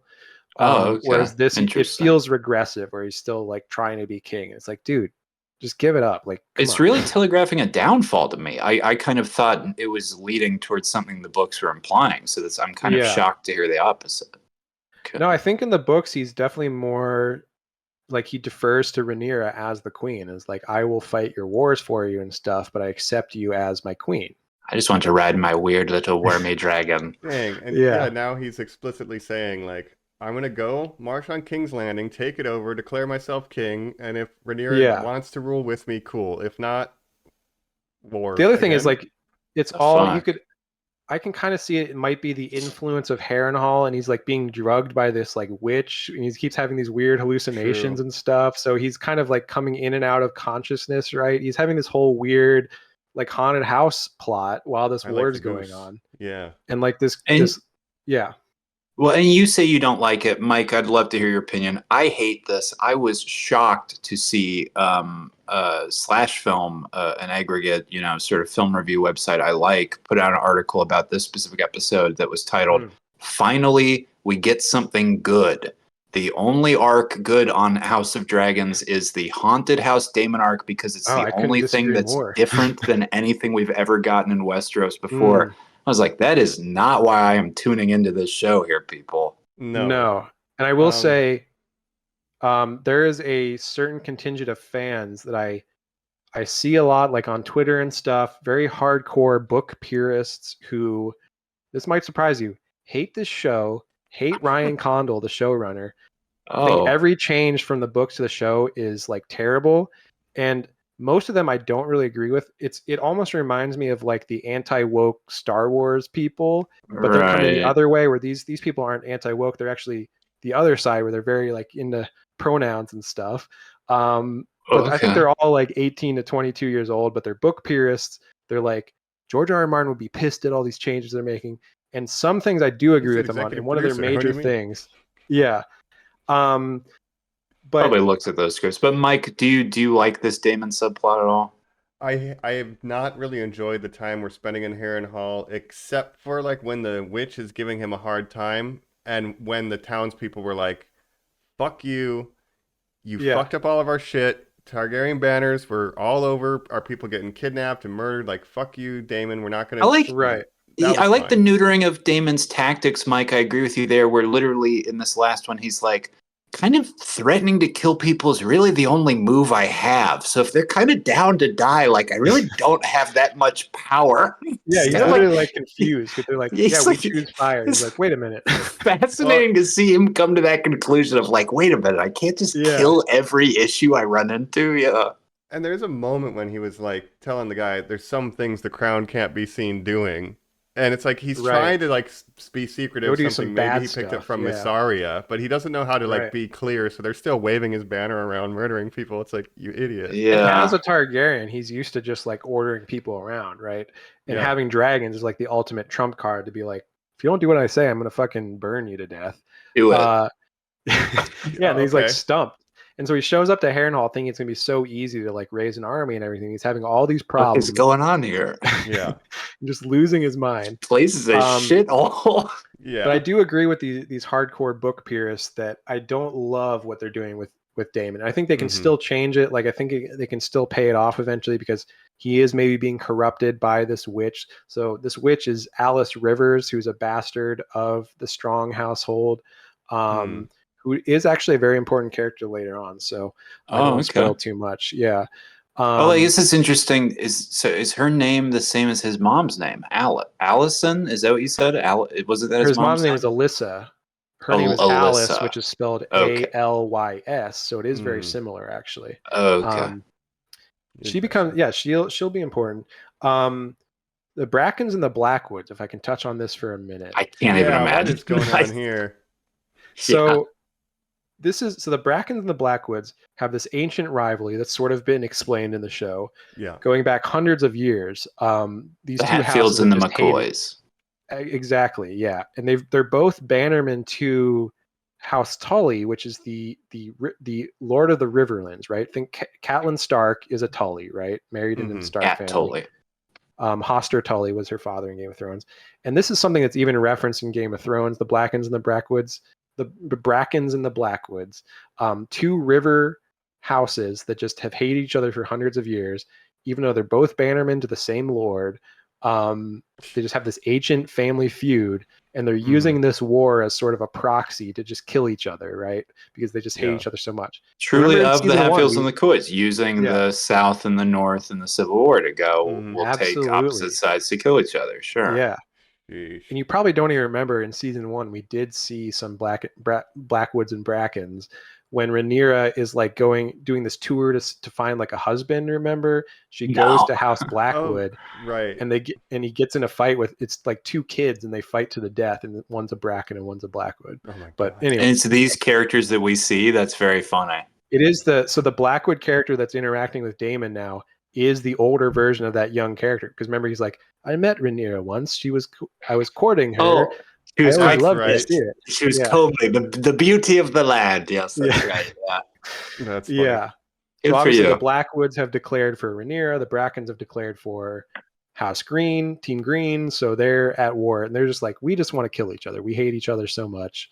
And Daemon is now like, no, I need the Brackens and the Blackwoods to fight for Rhaenyra. So you guys got to, figure something out. But I need both of you for my army.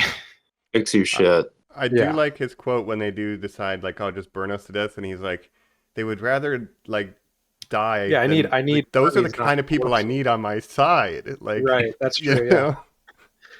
know? And meanwhile, God. he's trying to deal with House Tully too, which is the Lord of the Riverlands.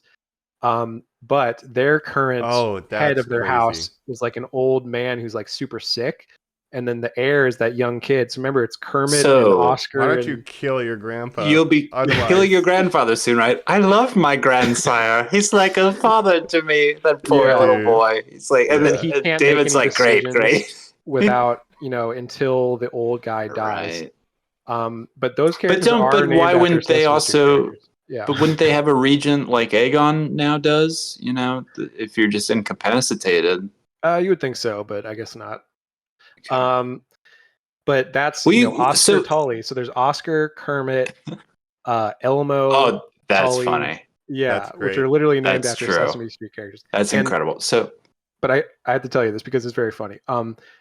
There's there's Kermit and Oscar Tully are brothers in the books. I think they cut Kermit Tully, and just are making Oscar Tully like the character. Okay. But in the Can't books, be too obvious. They have Miss two Piggy brothers Tully. named Kermit and Oscar, and they're described as green boys because they're young and inexperienced. Right? One is a grouch. One is a happy little rainbow chaser. I believe Oscar is described as being grouchy. Yeah, that's very funny. Very funny reference. Yeah. So the big plot of where we're kind of at so far is raising bannermen. Both sides are, how can we get these people? Christian Cole's tactic is, what if I steamroll and just fucking kill people as I'm going, and I will build almost like a horde, almost to go back to Furiosa of and we'll just keep traveling and killing and joining. Now, to keep explaining our family tree, Jacob, we just talked about what Daemon's doing. The rest of Team Black, talk about Luke for a little bit, because he's running around getting these bannermen too, and we get the intro. Oh, I'm sorry, Jace. That's right. I didn't talk. I got to cover all the Rhaenyra's children. Right? Yeah. So her firstborn is Jacaerys Targaryen. That's named after her grandfather. Now I understand that. That's interesting. Yeah. Okay. Well, her grandfather's Jacaerys, but it's pretty close. Yeah, Jacaerys, Jacaerys. Close enough. But he's called Jace for short, right? Her second-born son is Lucerys, aka Luke, killed by Aemon in season 1, right? Mm-hmm. That was that little boy. Their third son, Joffrey Targaryen. Remember, he was named after Laenor's gay lover, Joffrey, whatever. That's right. But I told you, F-Pod, I thought he was cut. He is in the book. He's in the show. I don't. He's in the show. We just haven't seen him very much. But he would be like a teenager. I don't know how old he's. I mean, he's not super old yet. He's still a kid. Okay. But it's Jace, Luke, Joffrey, and then she has 2 more kids with Daemon now that are full-blood Targaryens, right? Because those first 3 were all with Harwin Strong, bastards, little Burnett boys in this family of beautiful blondes. That's right. Right. That's right. So I want to see Joffrey so bad. I want to see this little dark-haired boy. But she also has 2 little blonde boys with Daemon that we haven't seen very much. Remember, and their names are Viserys and Aegon, because she named one after her dad, Viserys. Remember when he's real old and sick, and she's like, "Look, I named him Viserys." He's like, "Oh, that's a great name, right?" Oh, that's right. Yes, it's like, that's really funny. That's my name. Yeah, and then she has another kid named Aegon. Dad. Who will become important, and yes, it's very confusing that there's an Aegon on both sides. So clearly named after the Conqueror, but the other side of the family wasn't like, you asshole, we've already got one of those. Right, but Aegon is basically like lore? Henry, Henry VIII, right? There's 8 Henrys in England's history or whatever. So Aegon is kind of like one of their main names, right? Because Aegon the Conqueror was so influential. Right. So we have Aegon. So there's 5 Aegons that are Targaryen kings in the 300 years before Robert's Rebellion. Yeah. Wow. So it's a lot, right? I'm proud of Robert for putting an end to this bullshit that he was like, no more Aegons. Yeah, right.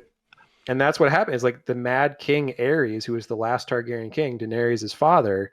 He was so crazy and tyrannical that eventually the Starks and the Baratheons teamed up and were like, okay, enough is enough. Fuck these Targaryens. They don't even have dragons incest anymore. Monsters. Why Right. have we been putting up with this? Yeah, they don't even have these fucking bombs that they always talk about. Fuck these assholes. Right. Yeah, I just want to hunt boars. Yeah, man.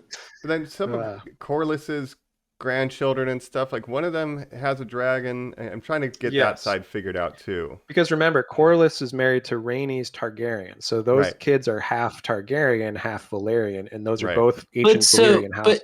So I'm ahead of you now, or I'm not ahead of you. I'm picking up on what you're putting down. Yeah, the entire time I'm watching this show been kind of burned out with the why are we spending time with these weird random people who are inserted? Yes. One of them being this clearly sea bastard, whatever Alan of Hull. Yes. Alan of Hull. So now I'm realizing it is because of this most recent episode that they want to get these dragon riders. But Jacob, we know that he's from the boat people. The boat people don't ride the dragons. What do they care about this asshole? Valyrians can ride dragons though, because they're Valyrian blood, so they have the ability to ride dragons. But the Valyrians always were more interested in like the sea, so they just didn't have dragons. But they have the ability to ride dragons. So the gay son had a dragon?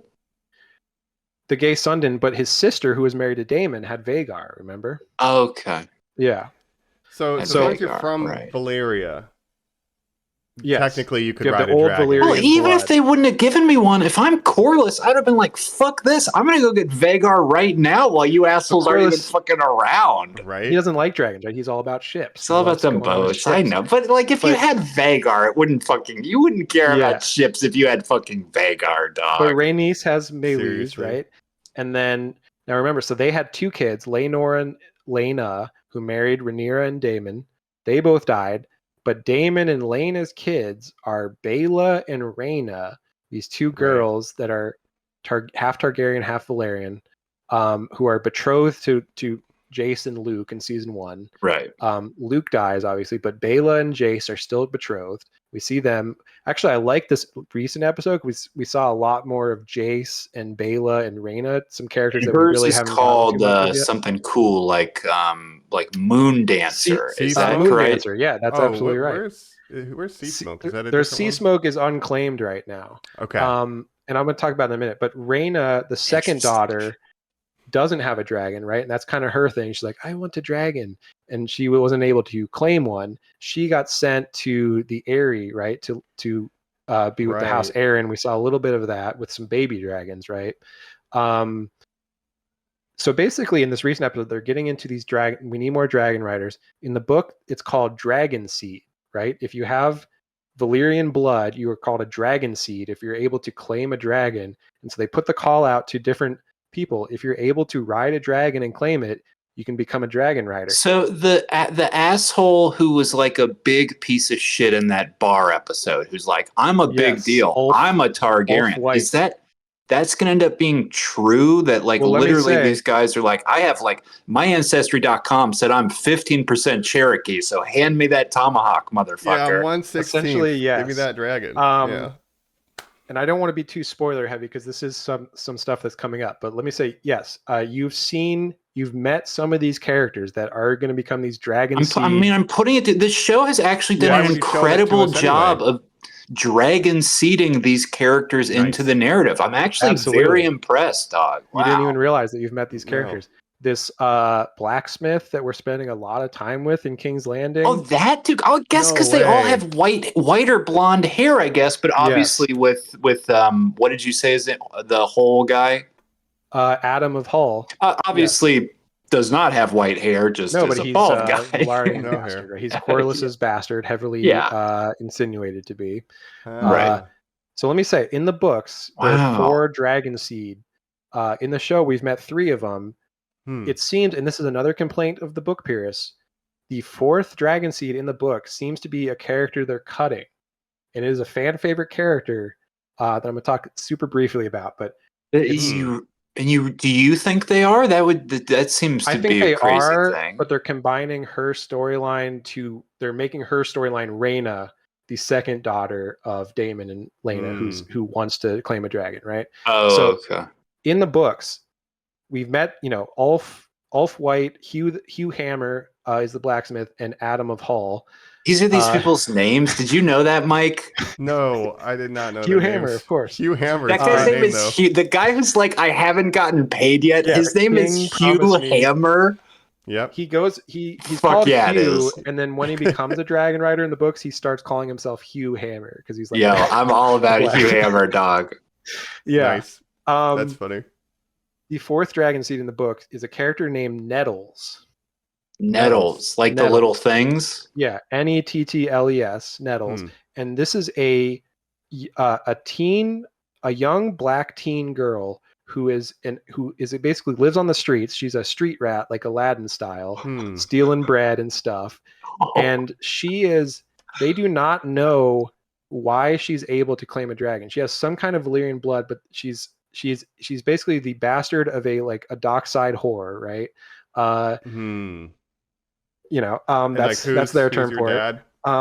They don't know who her dad is, but she's this Aladdin style street rat who her dragon is called Sheep Stealer. I've heard of Sheep Stealer. Yeah, you know what? I'm all about Nettles and the Sheep Stealer now, dog. Forget Aaron of Hammer or whatever. Forget Hugh Hammer. Nettles and Sheep Stealer. Hammer.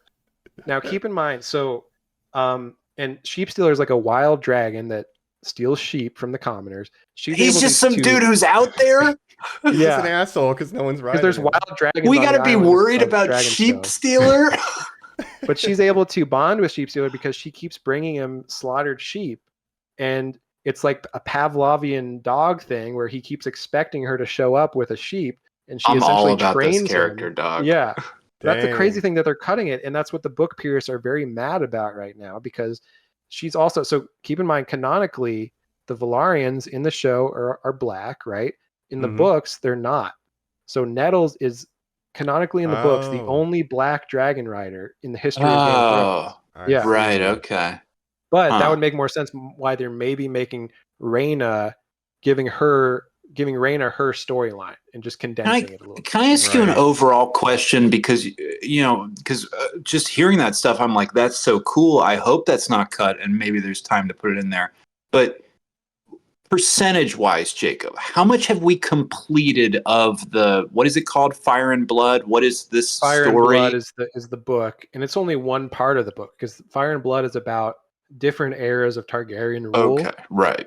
So this the Dance of Dragons. How much percentage-wise of the Dance of Dragons? How much have we gone through? I would say maybe 25%. Okay, so there's like 2 or 3 seasons left of show still. Okay. Yeah, I would say it's.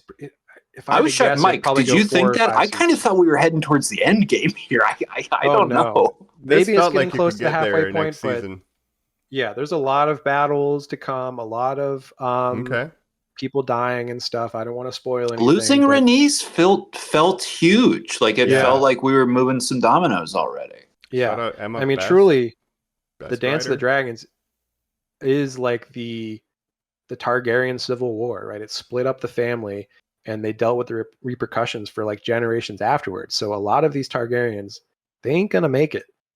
I'll tell you that right now. So we're rallying our troops. A couple first salvos have happened, but we're still building up to the war part. Okay. And that's why when I read that article that's like the haunted house stuff is bad, what I watch this for is almost a Command and Conquer style, or I guess I never watched Battlestar Galactica, but I would have to imagine that's what this is, where it's like people having very serious conversations where it's like the things they do have stakes of like, I want to see them be like, my God, but if we go there and we make the deal with the bridge people, then don't you realize that like war will be let loose? And I'm like, good, yes, as I'm like eating my popcorn.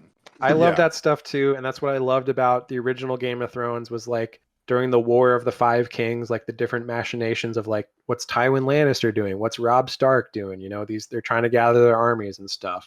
And so I love like just a continent-wide war in Westeros, which is this is sort of ramping up to now. And it's working on that level in cases where Jace goes to the twins and is like, you want Harrenhal? I'm sure Daemon's cool with that. Like, he has no idea what Daemon's doing, but he's brokering these deals, and that's where the intrigue is coming in. It's like, how is this all going to shake out? You know? And remember the if I was twins. him, I'd be like, you don't want Harrenhal. I would have done the opposite. You know it's Arcel. cursed, Like, right? yeah, you know that place a fucking shithole, right? Sucks. But they can promise Harrenhal because after the war, they'll have no use of Harrenhal, the Targaryens. They're like, we don't want that fucking old piece of shit castle. Yeah, you can have it. Give it to anybody. Strongs don't mean nothing to us. Fucking slow Loras over here fucking our shit up. We'll probably kill all these Loras is people on when we're Team done. Green. He's not going to survive if we win. So yeah, you can have Harrenhal. Now remember the twins, House Frey, right? Very important in Game of Thrones. Obviously, the Red Wedding, perpetrators of the Red Wedding against Robb Stark. Yep. They own the twins, which are the twin castles connected by a bridge. Now, this is a place called the Neck, which is right in the middle of the north and south of Westeros. It gets very thin. Is it like the only bridge in Westeros? That's how they act about it. Well, it's a bridge from the north and south, but it's surrounded by a marsh.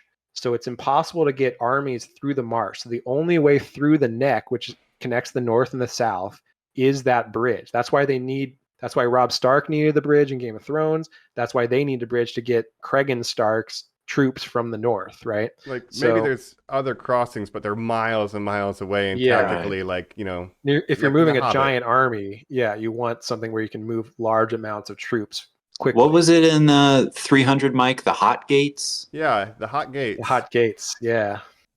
Well, it's like when they jump on that little raft in The Hobbit, and then they're like, what's the nearest crossing? It's like 10 miles down, dude. I don't know. Good luck, you know? Yeah. So Jace is like, yeah, let's treat with the House Frey and try to make some kind of deal so we can get Cregan Stark's Greybeards, which were promised, who are these badass northern soldiers. I want to hear all about those. I want to hear about the Starks real quick. But as far as acting performances, this is so different. I don't know this young man's name, but the Jace character seemed so young 2 years ago. He's now become a man. It feels like, do you guys enjoy this performance? I'm liking him. Yeah, I'm glad we saw more of him in this past episode because he's a character that I really wanted to see more of, along with Baela, his betrothed wife, who's kind of has her own scenes in this too. He's sort of becoming the Robb Stark of this show, right? Even with the House Frey connection, where he's like the young, handsome, brown-haired boy, right? But anybody who has, and it's interesting that you call him the Robb Stark, and also I'd say maybe the Daemon, but anybody who has the princeling chip on their shoulder where they're like, I'm mad because I'm the little prince and nobody lets me do whatever. I kind of get annoyed, boy, but it seems like he's growing past that trope. So right. Him and Rhaenyra kind of have the same thing right now. They're like, they're not letting me do anything. I want to ride my dragon. But you see with House Green, like the one time Aegon Targaryen was like, fuck it, I'm joining the battle. And then immediately gets like Dusky and it's like, yeah, you should have glorious king.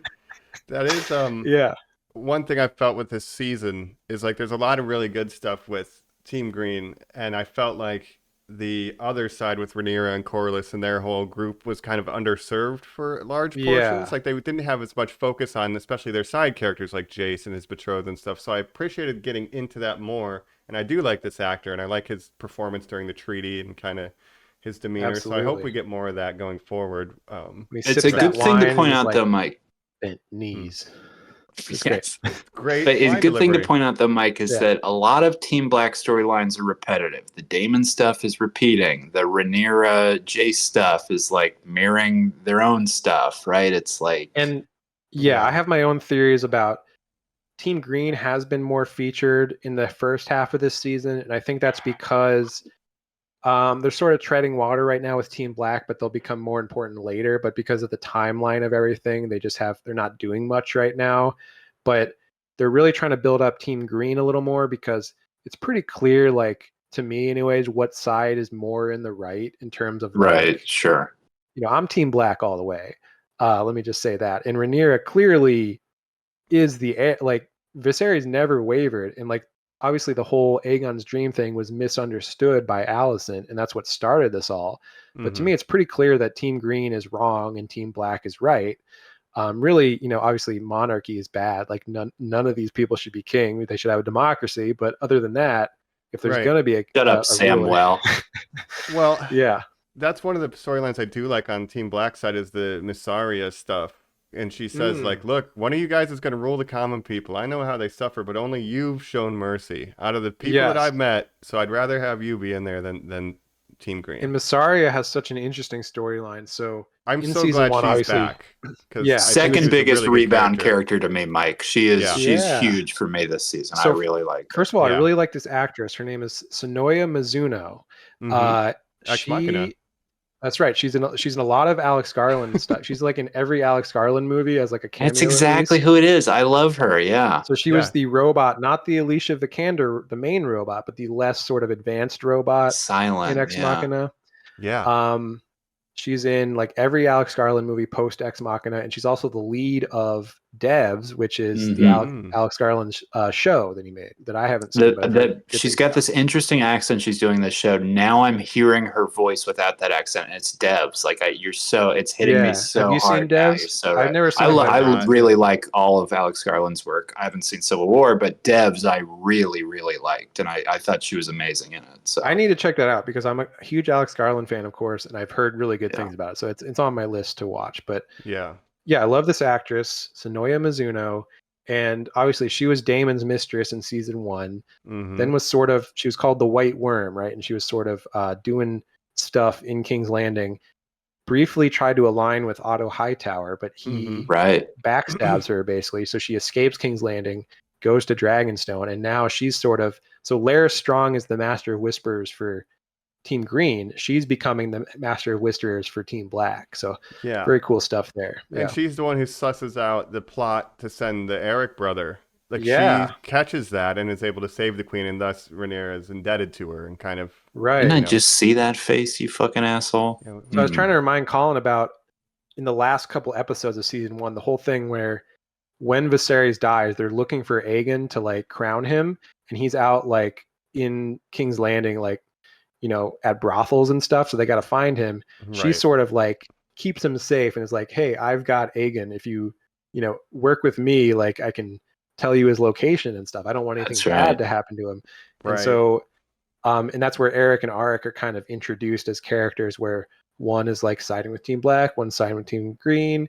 So which that was a wild sequence in him, like that whole little plot thread where Sir Christian Cole is like, hey man, go do the thing. I've actually come up with a genius scheme that no one's ever thought of, which is that these two guys look alike. And when Otto Hightower is hearing that, he's like, you fucking morons. It's such a like funny dumb guy plan. It is. It's like, here's what I've cooked up. His cape was a little dirty, so I made his dirty instead.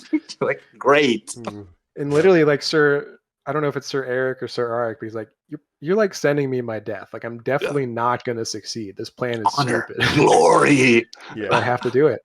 You're a maniac. Can I ask, so why does the one do it at the end? He kills himself to basically be like, that way you guys won't have a question that I would betray you.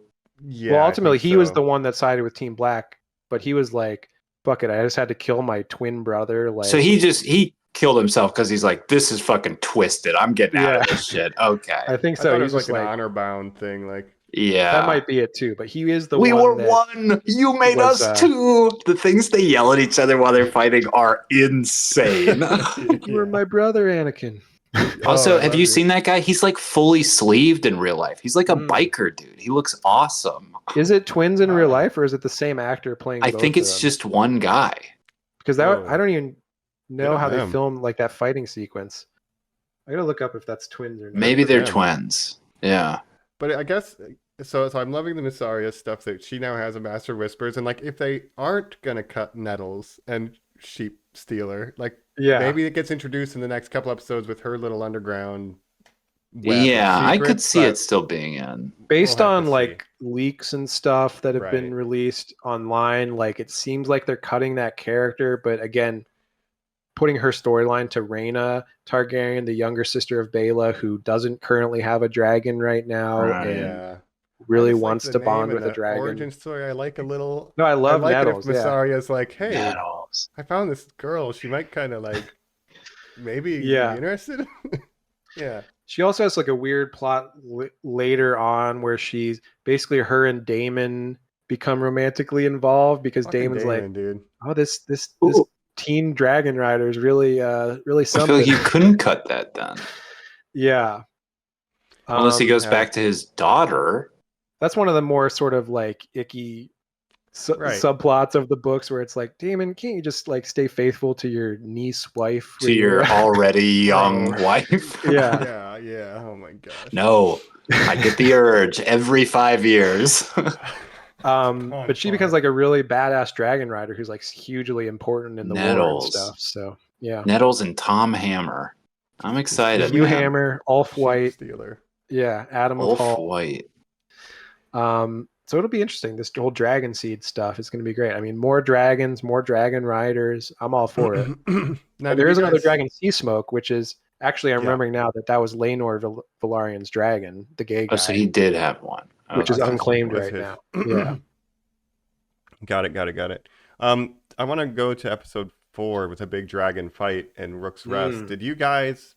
I mean, you knew it, Jacob, but like, I did not see that whole twist coming. Like with Vhagar and Kristen having this plan, and then Aegon fucking it up, but then Aemon to be like, "Yo, Dracarys, motherfucker!" Like I I didn't think Aemon would go this far this early. Honestly, No. It seemed like a huge shot to take. I guess the perfect opportunity, but I don't really see it that way. But wow, We got to think about Aemon's perspective, being the second son, living in Aegon's shadow his whole life, seeing himself as better and more competent than Aegon his whole life, who all Aegon ever wanted to do was like drink and like screw prostitutes and stuff. Right. And, And watch I kids drive fight a to death. rocket ship, and he drives the Wright brothers model airplane. Like I should be king. Where he drives like Aegon drives like a really beautiful like sports car that's not very practical, whereas Vhagar is like a tank. It's a tank. Yeah.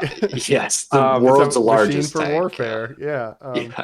And you But got when to he think about sees- the restraint of Aemon his whole life, where he's like, Yeah. all I have to do to be king is kill my brother that has bullied me my entire life and who I hate. Yeah, That they brothel did. They scene have was been really developing. rough. Yes. Yeah. Yeah. Like the I felt hatred sympathy each for other. Aemond in that moment. Yeah. Yeah. And remember in season 1 when they're kids, he gives Aemond a pig with wings on its back and is like, "This is your dragon."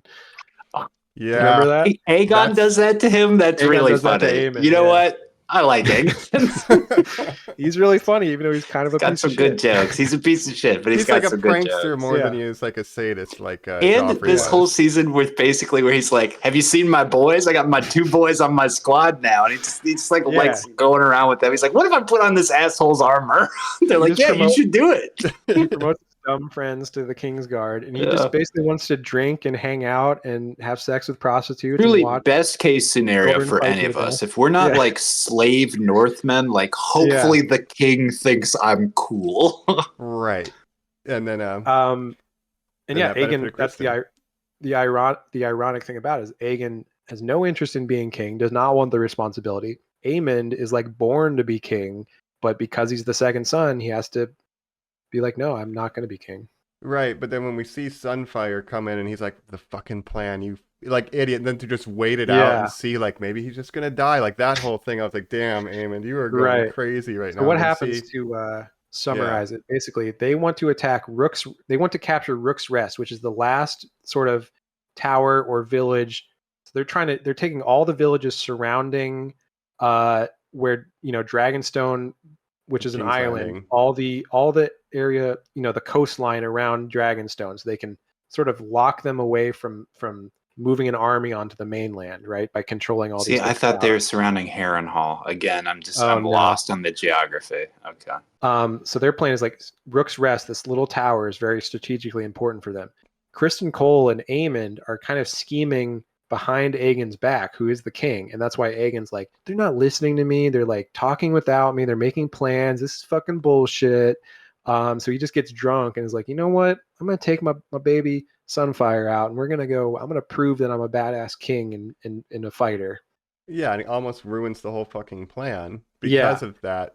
So their plan is Aemon, just to summarize real quick, Aemon with Vhagar is like hiding in the woods, waiting for one of Team Black's dragons to show up, which is Rhaenys and Meleys, right? He's got like 5 branches taped to him. I'm like, yeah, he's really hidden. Yeah. Absolutely. He's essentially camping with his largest dragon in Call of Duty terms or whatever. Like he's just camping, waiting to freaking Dusky, whatever Team Black Dragon shows up. And they're then all of a attacking sudden, in the broad daylight to bait the attack, right? Yeah. And everybody's but like, why are we Aegon, doing this? Yeah. Leroy Jenkins is in with his dragon and almost fucks up the plan, like you said. Kristen Cole's like, ah, he's so mad. And then Aemon's like, all right, let's see how this will play out.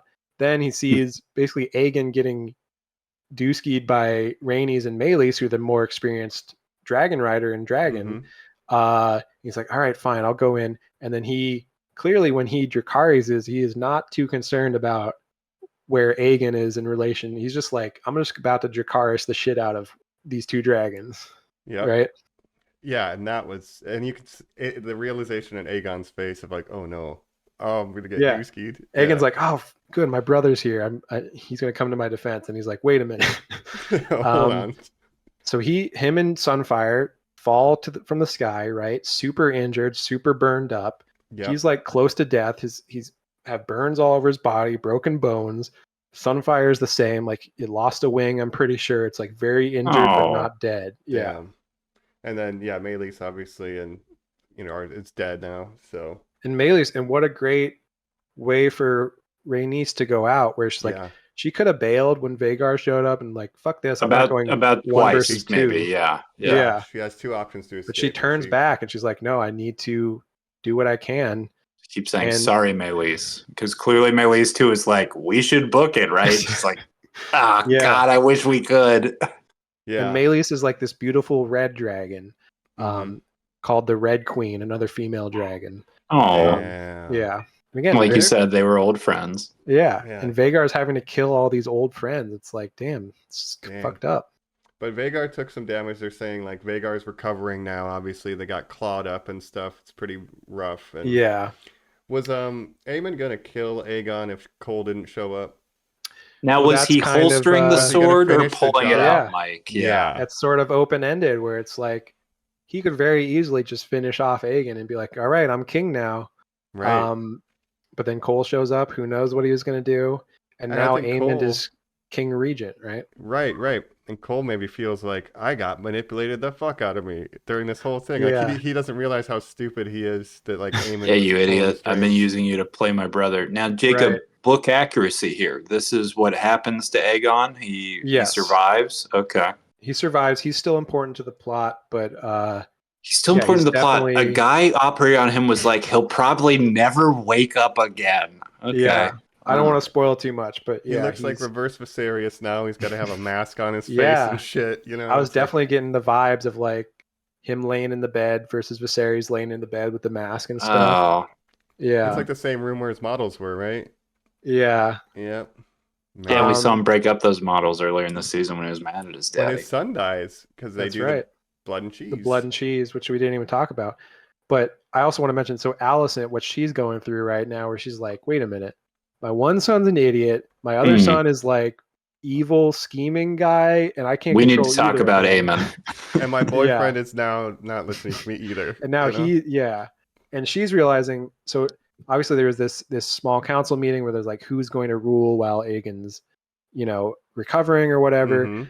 Aemon's like, well, obviously, I'm the heir. Alicent is like, wait a minute, I'm the queen dowager. Like I can still rule. I ruled while Viserys was sick. All the men on the council are like, well, interesting, but yeah, we're going to go with Aemon. And even Kristen Cole, until Slow Loris said it sets a bad precedent because we did this kind of whole war to not have a lady in charge, I was like, oh yeah, I guess that's true. Well, again, it's like, Alicent, what did you expect was going to happen? She's kind of living in denial, but then realizing it in that moment, like, wait a minute, I'm not on the right side, possibly.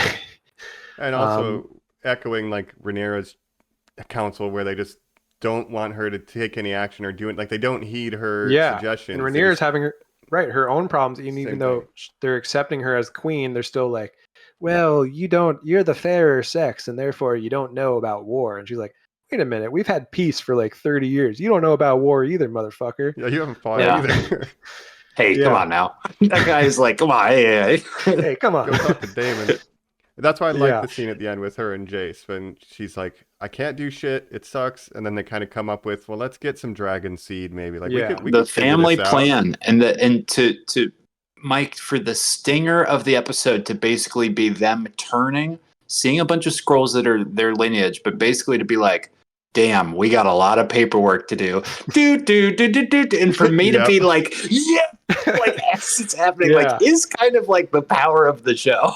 They're gonna That's call kind him of my Sir favorite Maury. scenes. Is just like two people talking in a room, but like it's so interesting, like what they're talking about. That I'm like, yeah, this is peak absolutely. TV right here. I'm fucking I'm like I'm getting there, baby. The dinner scene of Shogun, just two people talking, man. It's the best stuff. And to have a son and his mother working together on problem solving as opposed to working kind of against one another as it is in Team Green is an interesting inverse that maybe so true. Absolutely. And again, it's showing the contrast between Jace and Aegon and Aemond, where it's like the way they're raised or whatever, but Jace is like such a nice young man, it seems like why is he such a good boy, but these other fucks are like fucking it up. And their secondborn dies, their firstborn is crippled. They have this sort of like parallel to their stories too. Right. And Jace, remember he's the heir, he's Rhaenyra's heir. So if Rhaenyra were to die, he would become king for Team Black anyway. Jace took the eyeball or Luke took the eyeball? Luke took the eyeball. That's why interesting. Oh, that's why he killed him, of course. Right. That's why he got revenge. Sure. You little motherfucker. That's what you get. Man. Luke was defending young Bela and Rhaena from Aemon being a bully and stuff, right? When they were all kids together, and stabs his eye. So Aemon one eye. That's what they call one eye.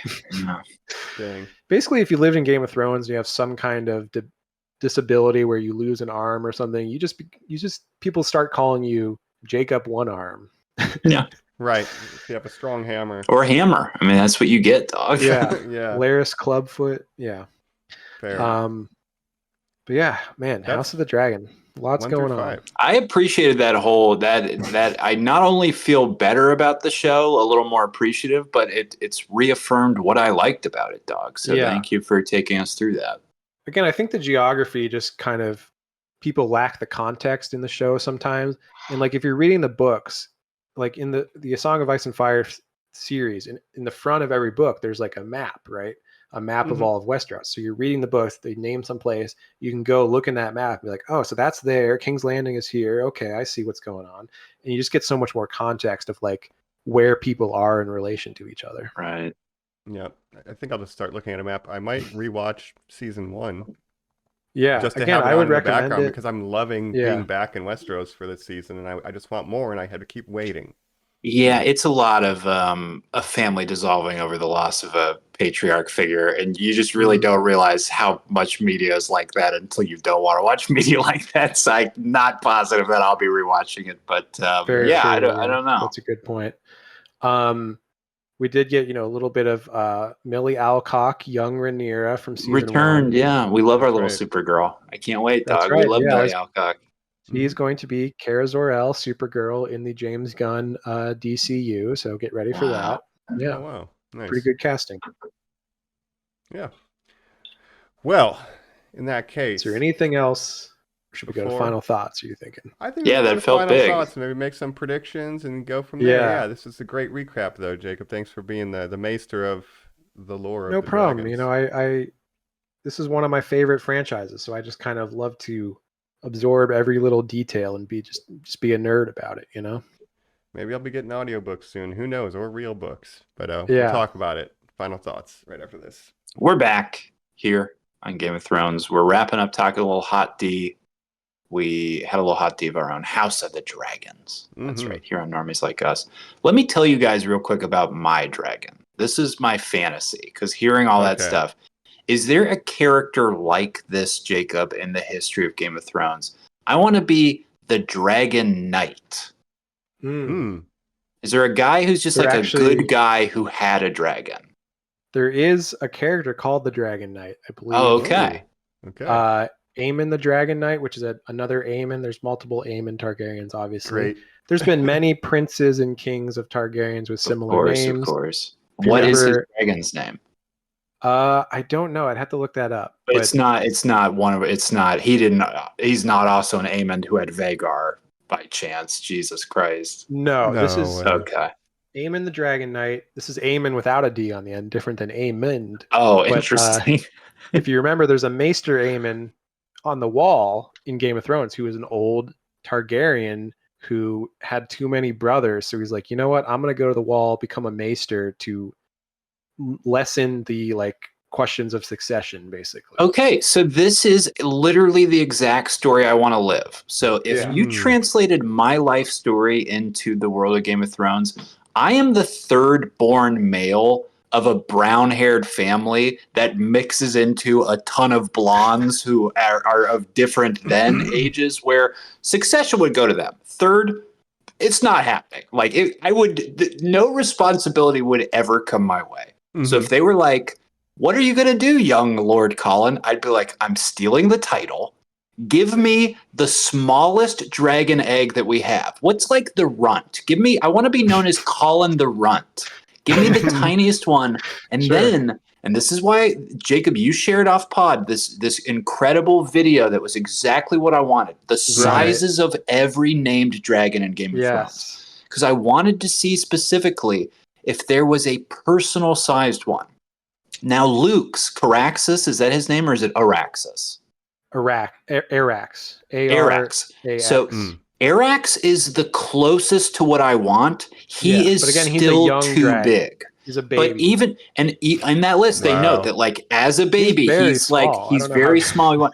I'm talking Great Dane or horse-sized dragon. Mike saying earlier the reference to the lizard that Obi-Wan rides. I'm talking that sized dragon.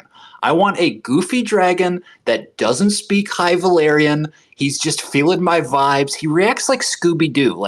We're chums and pals. We go on adventures together. We're the same size. That's my dream. So, the sheep herder. Yes. That's hilarious.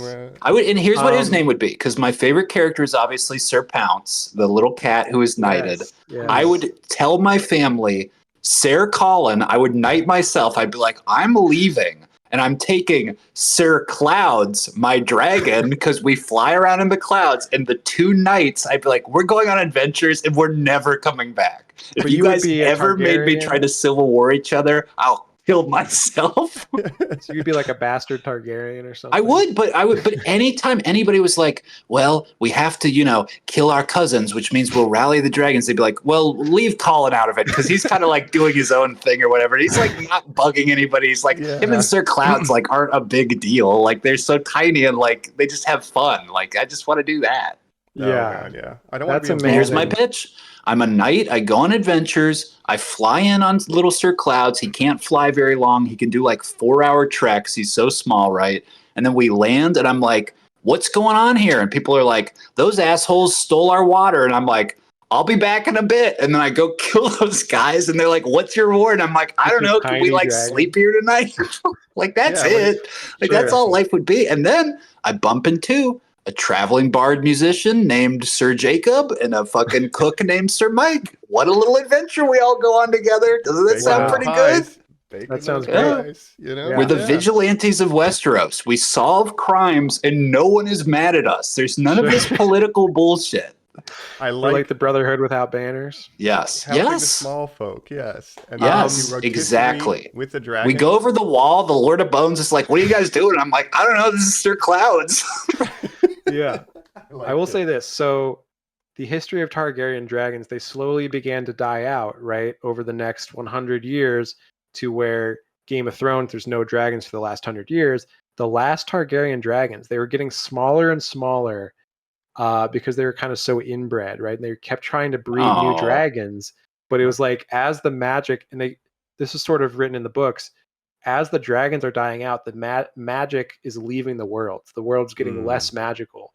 And the last Targaryen dragons were no bigger than dogs, they said. And so, see, this is what I'm talking about. Okay. Yeah. So you see, in Game of Thrones, they have all the skulls of dead dragons in the Red Keep, right? And you see Balerian's giant skull that Arya hides in one time. That's right. Balerion the Black Dread, the biggest dragon of all time. So Drogon really is a badass then. Yeah. Drogon's not as big as Vhagar, though, in Game of Thrones. I mean, he's still smaller than that, but he's the biggest of Daenerys' 3. But again, Vhagar smaller than Balerion, but the biggest dragon currently living. All right. Well, real quick, tell me about your dragons and what would you name them? I really like. Go ahead. Well, I'm thinking because we already have a Cyrax, so that makes me want to have a red one named Sector, just off the Mortal Kombat connection. But that's pretty good, Mike. I don't want to be my favorite family side Nubot. I'm sorry. What'd you say?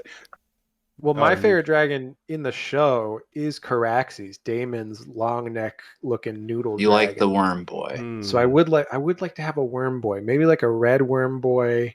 Yeah, a nice one because he's so mean. Nice he's mean, but Daemon Targaryen is George R.R. Martin's favorite Targaryen character. He has said.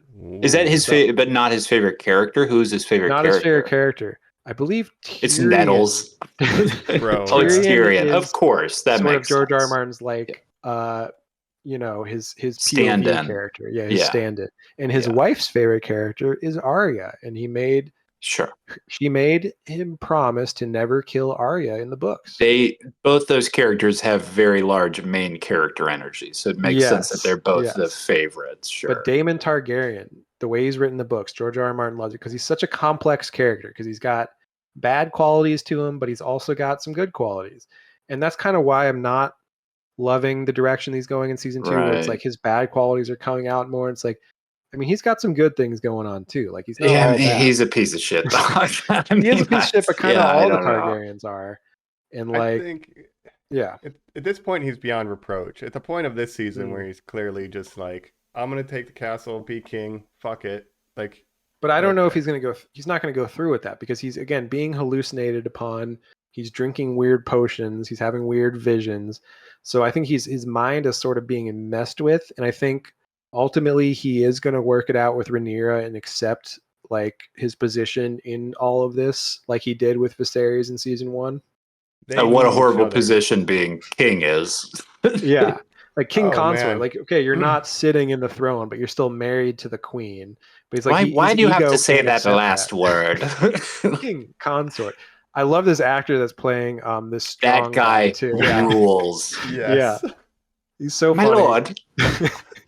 And he's just like the POV of like basically Daemon Targaryen, a Targaryen prince showed up, started demanding all this shit, and he's like just trying to live his life. He's like, got to put. What up if with all you this managed the worst Papa John's in your area? And Papa John's himself showed up and was like, by the way, this is our new headquarters now. And you were like, my lord, actually, we don't have the windows are broken. We're running out of dough. We don't have an oven, so. Yeah. The 7 furnaces are out. 7 hearths for the pizza. Yeah. I'm looking at a chart of dragons real quick. And Drogon is like less than half the size of a Vhagar or Balerion. It is crazy. Wow. And Vhagar is still smaller than Balerion. That's well, so think about crazy. Her dragons were not fully grown either because they grow over, potentially. Drogon wasn't? I guess he wasn't not. full size. He was more adult, but he was obviously he was bigger than he was when he was a baby. But so Vhagar is really the biggest just because he's like stunting on like living still, like by survival. Keep getting bigger. Yeah. They're like snakes. They keep growing and keep getting bigger until they die. Right. But then I'm seeing here, Sheep Stealer is maybe 70% the size of a Vhagar, but there's another one in the same category called the Cannibal. What is that about? Quickly. So the Cannibal is another wild dragon that's like so untamable because it's like a cannibal, so it like tries to eat other dragons and stuff. We Targaryens are the only ones who can control dragons. We have them all under our lock and key, and they're under there. Well, what about these two crazy ones? Well, we can't deal with those. They're crazy. Yeah. So the dragons, I love this excuse. They either live in the Dragon Pit, which is in King's Landing, which is kind of like a little nursery that they can all live for in. dragons. We've been down or they live on the Isle of Dragonstone, and there's some wild ones that live on Dragonstone and just kind of hang out. That's crazy. I need more and more about the wild dragons. The cannibal and the sheep stealer. Those are my two new wild bad boys. They mentioned Vermithor and Silverwing in this past episode, which are two of the Dragon Seed are going to ride. Vermithor and Silverwing. I love them. They're Again, big. I would not want to be given one. I want my own egg. Well, you have to bond with They're bigger one, than right? Meleese. Yeah. Okay. Meleese So was pretty big. Yeah. Yeah, Meleese was medium sized but very fast. She was one of the fastest dragons. So she was super agile and swift, but Vhagar is just like this big slow tank. So Well, and he always has the super move of disappear, come up from underneath you, which is like, how did you possibly lose visual acuity of the largest thing you've ever seen in your life? Right. Con, man, no sensors. Oh, we didn't talk about the opening of this last episode when they're parading Meleese's head through the streets of King Landing. I thought that was such an interesting scene where they're like, look, we killed this fucking dragon. And all the commoners are just like, this is terrible. Like, why did you do explanation when the person's like, they took that as an ill omen. They loved Meleese. I was like, oh no.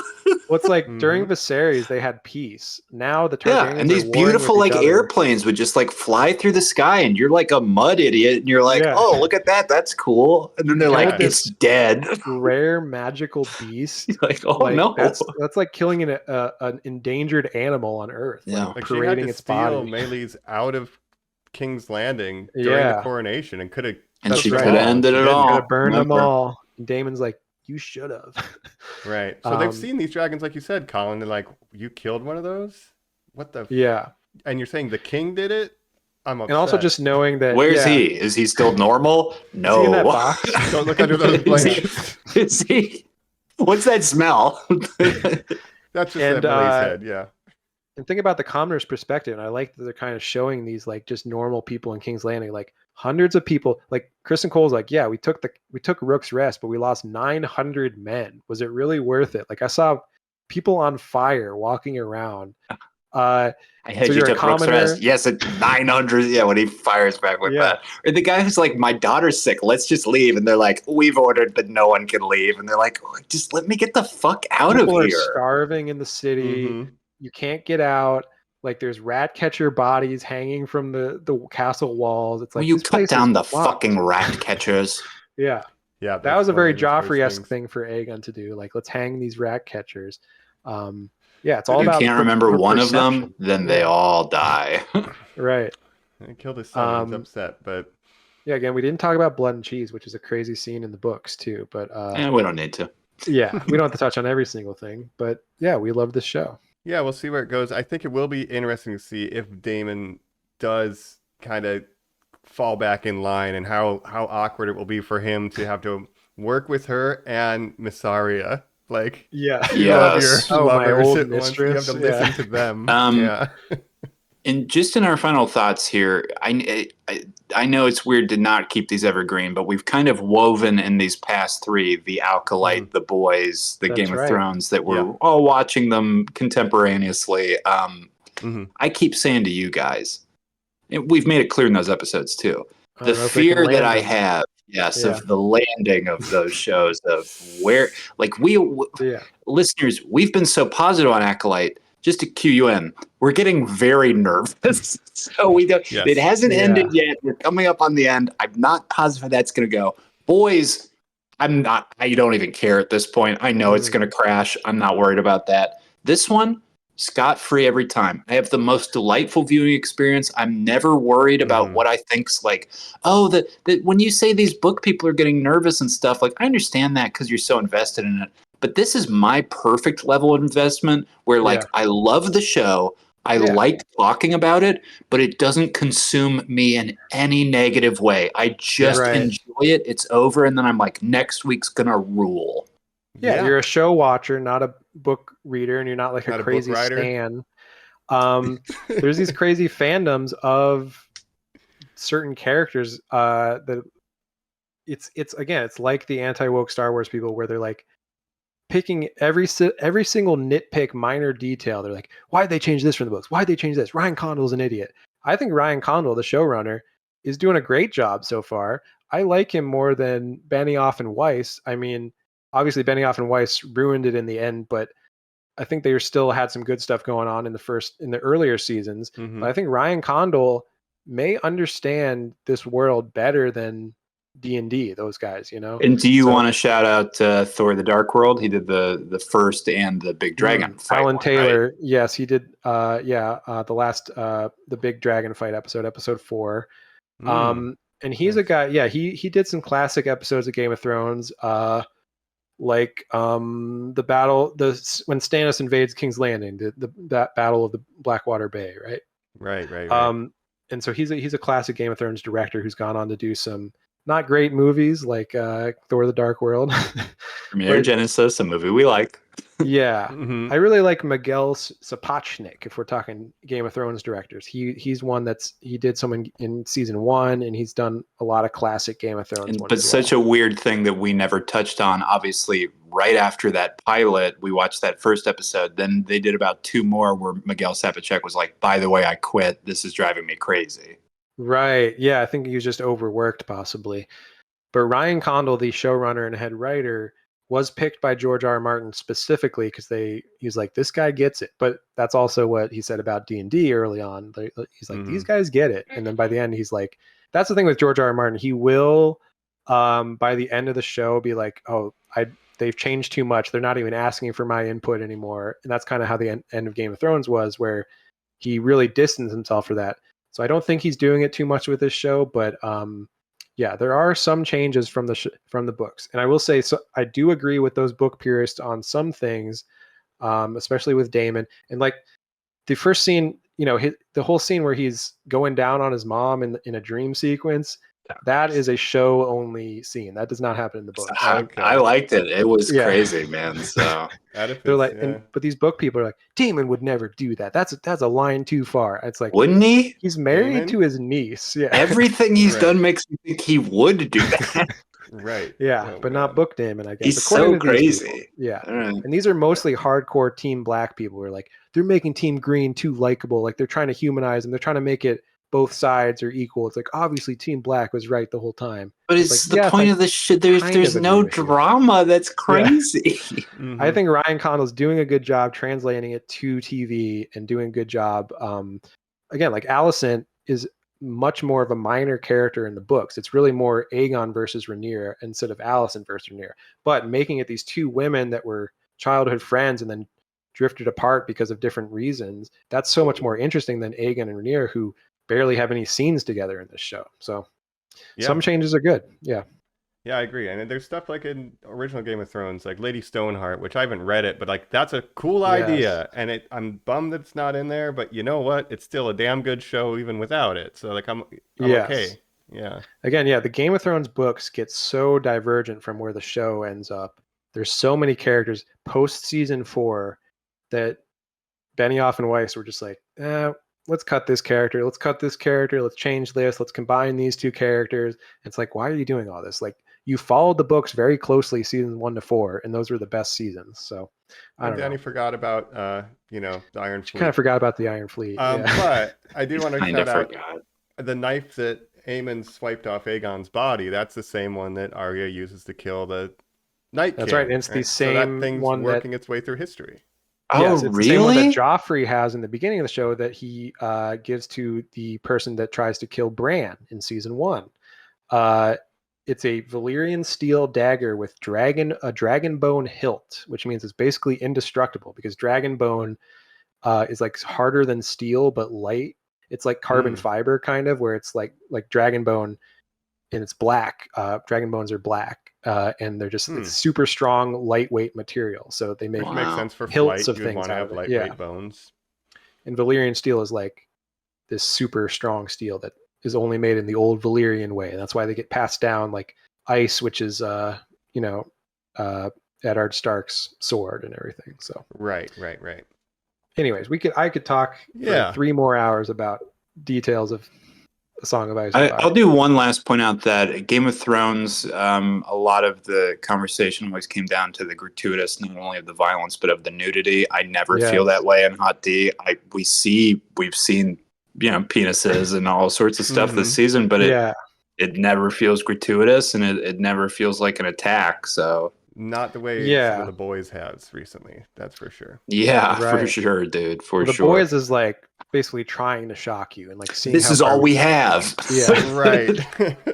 I always liked when the nudity and stuff like fit into the world of Game of Thrones. I do feel like maybe in some of the later seasons they really did try to be like, well, we got to have some like some breasts in here or something like. Well, like Amelia Clark has come out that she didn't really like all of it, and the lady who was the wildling who takes care of Bran, the lady from Harry Potter. Yeah. Oh yeah. She was like, they wouldn't like let me cover up some stuff. Like I'm in retrospect, I don't feel good about a lot of that nudity in Game of Thrones. No, and that's sort of pre this whole like intimacy coordinator sort of movement now, where like these things are much more like respectful now, and very much in 2011. And very much a time when the network was run by a guy, not to keep throwing Kevin Tsujihara under the bus at Warner Brothers, but where it seemed like the mandate with Westworld 2 was like, people will watch these shows if there's boobs in it. So, you have a toll that you have to pay every episode. It's like... people want to see like sex and violence, right? And they kind of intersperse their interesting talking scenes with that. I mean, there is a lot of like nudity and stuff in the books, but again, you can write anything in the books. It has three interests. It's not just sex and violence. It's also big feasts. That's right. He loves describing food. And then they eat the food and the big fat naked lady. And you're like, okay. But keep in mind, like Daenerys in the books is 14 years old and is basically sold into like sex slavery and forced to marry Khal Drogo against her will. And the Hulk. And so they sort of toned down certain elements from the books and aged up certain characters to make it less like, gross. But exactly. Of course.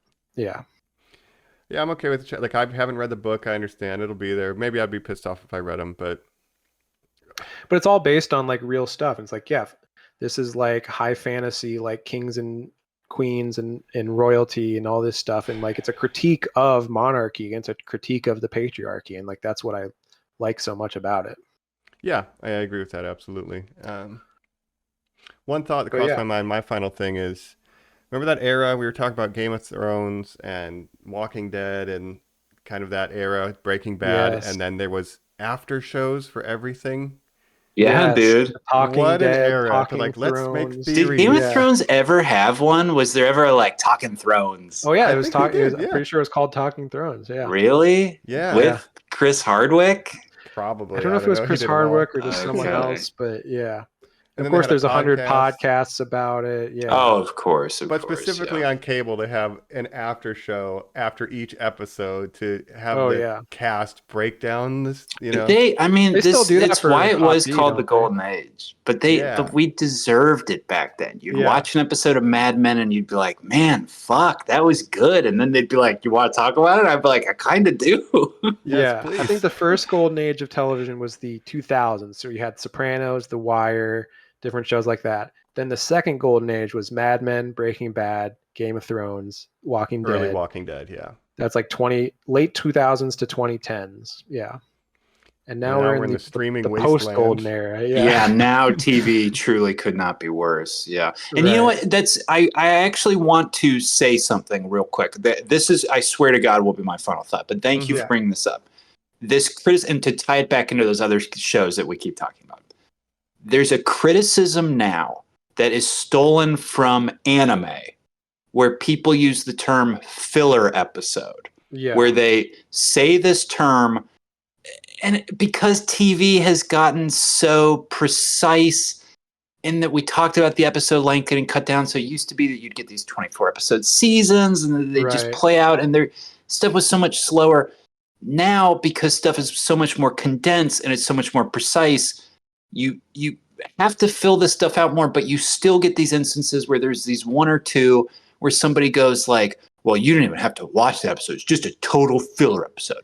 And I made an offhand comment to Jacob. We were together recently where post the big dragon episode, I said, well, the one next week, the new one that we just watched will take place in a totally dark room, the whole time just to save budget. Mm-hmm. And jokingly, you could think what I was saying was a filler episode. But I'm bringing this up to say that, like, I don't like that term because I don't think you're using it correctly. No. In that model of the 24, there was a filler episode. There would be the episode that was like, hey, what about the clip show this week? Do you remember when and that would be the whole fucking thing. that was a filler episode. Yes. Or when the anime would do stuff Like off of full the episode manga. recap. Yeah. But when they go off canon, when you're watching an anime and they're like, actually this week we're just going to do a beach episode. It's all the girls put on swimsuits and go to the beach, and you're like, what is this to do with the story? And you're like, nothing. When you're That's One what Piece, that you have is. a million episodes. Yeah. People now get confused because we're in this age of where everything's basically a movie that's stretched into these 8-hour series where they think what they're identifying as filler episodes. Those are not filler episodes. No. It's just this slower burn of characterization and pacing, but you can't say any of them are fillers because you can't deny that any of them could just be taken out. You're not using the term correctly. I don't like it. I totally agree with you. Yeah. Yeah. And there's no filler episodes of Game of Thrones. Like, you can't skip an episode and understand what's going on. No. Like, every episode is important. Sorry, Mike, real quick, but I saw people, because we even complained about it, but like the 2 flashback episodes in The Acolyte, I saw somebody being like, well, that's a filler episode. Where I'm like, those are both so heavy to the plot. You have no idea what you're saying. Those are not filler episodes. Yeah. No, that's all plot. The term, as it was used in anime, is totally misused now, because you're right. Anime, there were specific episodes where it'd be like a full episode recapping earlier stuff. Like, that is filler. Even with like something like Star Trek Voyager, when there'd be 24 episodes a season. Yes, there's some that aren't necessarily important. You could totally skip, but sometimes you're missing some really fun stuff. Like, oh, this is a mirror episode. This is like a Hollow Suite episode where they're doing Robin Hood or whatever, right? Like, you don't get those fun moments. And that's kind of the era of TV we're in now, where it's like they don't need to stretch a season to 24 episodes, but they still kind of miss those. They stretch it in a different way, because they stretch the development where they go, this was a different thing, we're making it TV instead. But I hate that. But I hate that people are using the term wrong, Jacob. It's a real pet peeve of mine. So thank you. I'm glad we clarified that. We're all on the same page. So, and unfortunately, usage is meaning, so they'll keep misusing it, and then it'll become that. But I think the apt analogy I can think of is what would be maybe known as a bottle episode, where it's like we're saving budget by keeping locations down. Think of the Fly episode of Breaking Bad. That's a great episode. It's not filler. Yes. It's just a bottle episode. We need to save budget. Yes. And this was a lot of people talking in rooms, but it wasn't filler. Yeah. We just saw all the dragons. We don't need to see the dragons again. It's like, and the other thing is, like, we did see some dragons. We saw Caraxes a little bit this episode. So they're not like, and the other thing is, like, they have such a huge budget for this show compared to Game of Thrones season 1, when they didn't know if this show was going to be a hit. Season 1 budget to season 8 of Game of Thrones was insanely small. And that's why they have so much better effects now, so much more money, that they can do these giant dragon battles that they never could have done in season 1 of Game of Thrones. And that's the ultimately ironic thing about the show Game of Thrones, is that as the budget and effects got better, the story got worse. It's kind of this inverse thing over the 8 seasons. But season 1 was very low budget, and they had to hide that. They had to sort of cut corners a lot, and you can definitely tell if you go rewatch it, but it also has such a great story that you don't care that it doesn't look that great. So, story is king. Yeah, and you can say some seasons of Game of Thrones, they did have episodes where, like, not much happened, and they're saving their money and their effects budget for these big battle episodes and stuff. This show feels like, to me, less of that, because they have such a big budget for every episode that they can do some visually impressive stuff in every episode. Even if some of it is just characters talking in rooms, you'll still get some like cool shots of a castle or something. So, yeah. Yeah, Emmys for costuming, set design. I mean, it's great. It's a beautiful show. We love watching it. Love talking about it. I mean, truly, yeah, it could go on and on, but acting standout. Emma Darcy, I'd like to see them get a nomination this season. I'm loving their performance this season. Yes, and Allison, Olivia Cook. Am I wrong? Yes. Wild and Thurlby were all I could grasp at, so thank you. Let her cook. Yes. I remember her from my favorite Steven Spielberg movie, Ready Player One, of course. Where she plays Wine Face or whatever.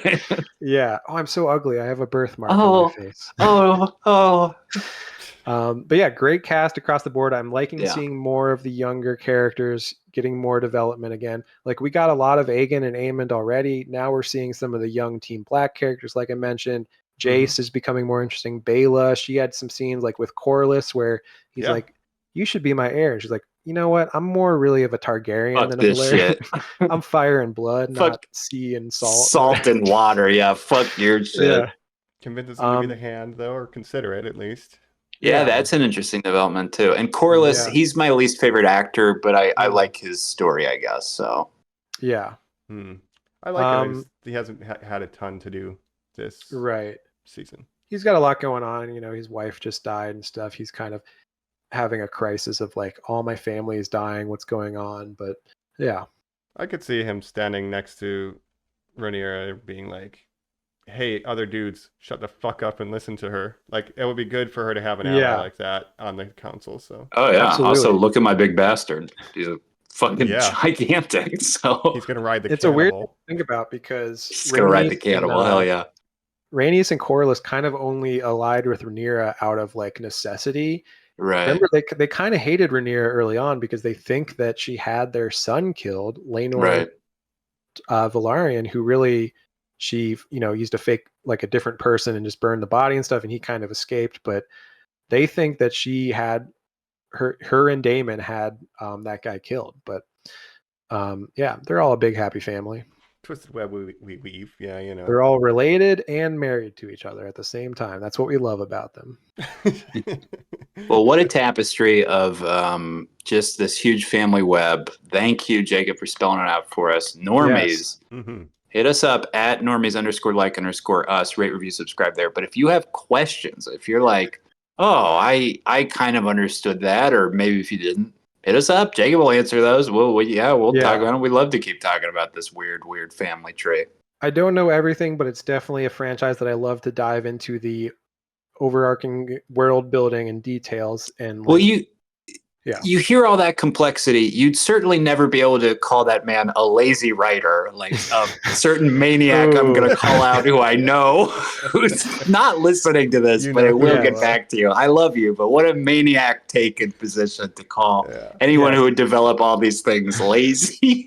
Our old friend and co-host Joe and I have an ongoing sort of debate about George R. R. Martin and his, and I understand, like people want the ending of the books.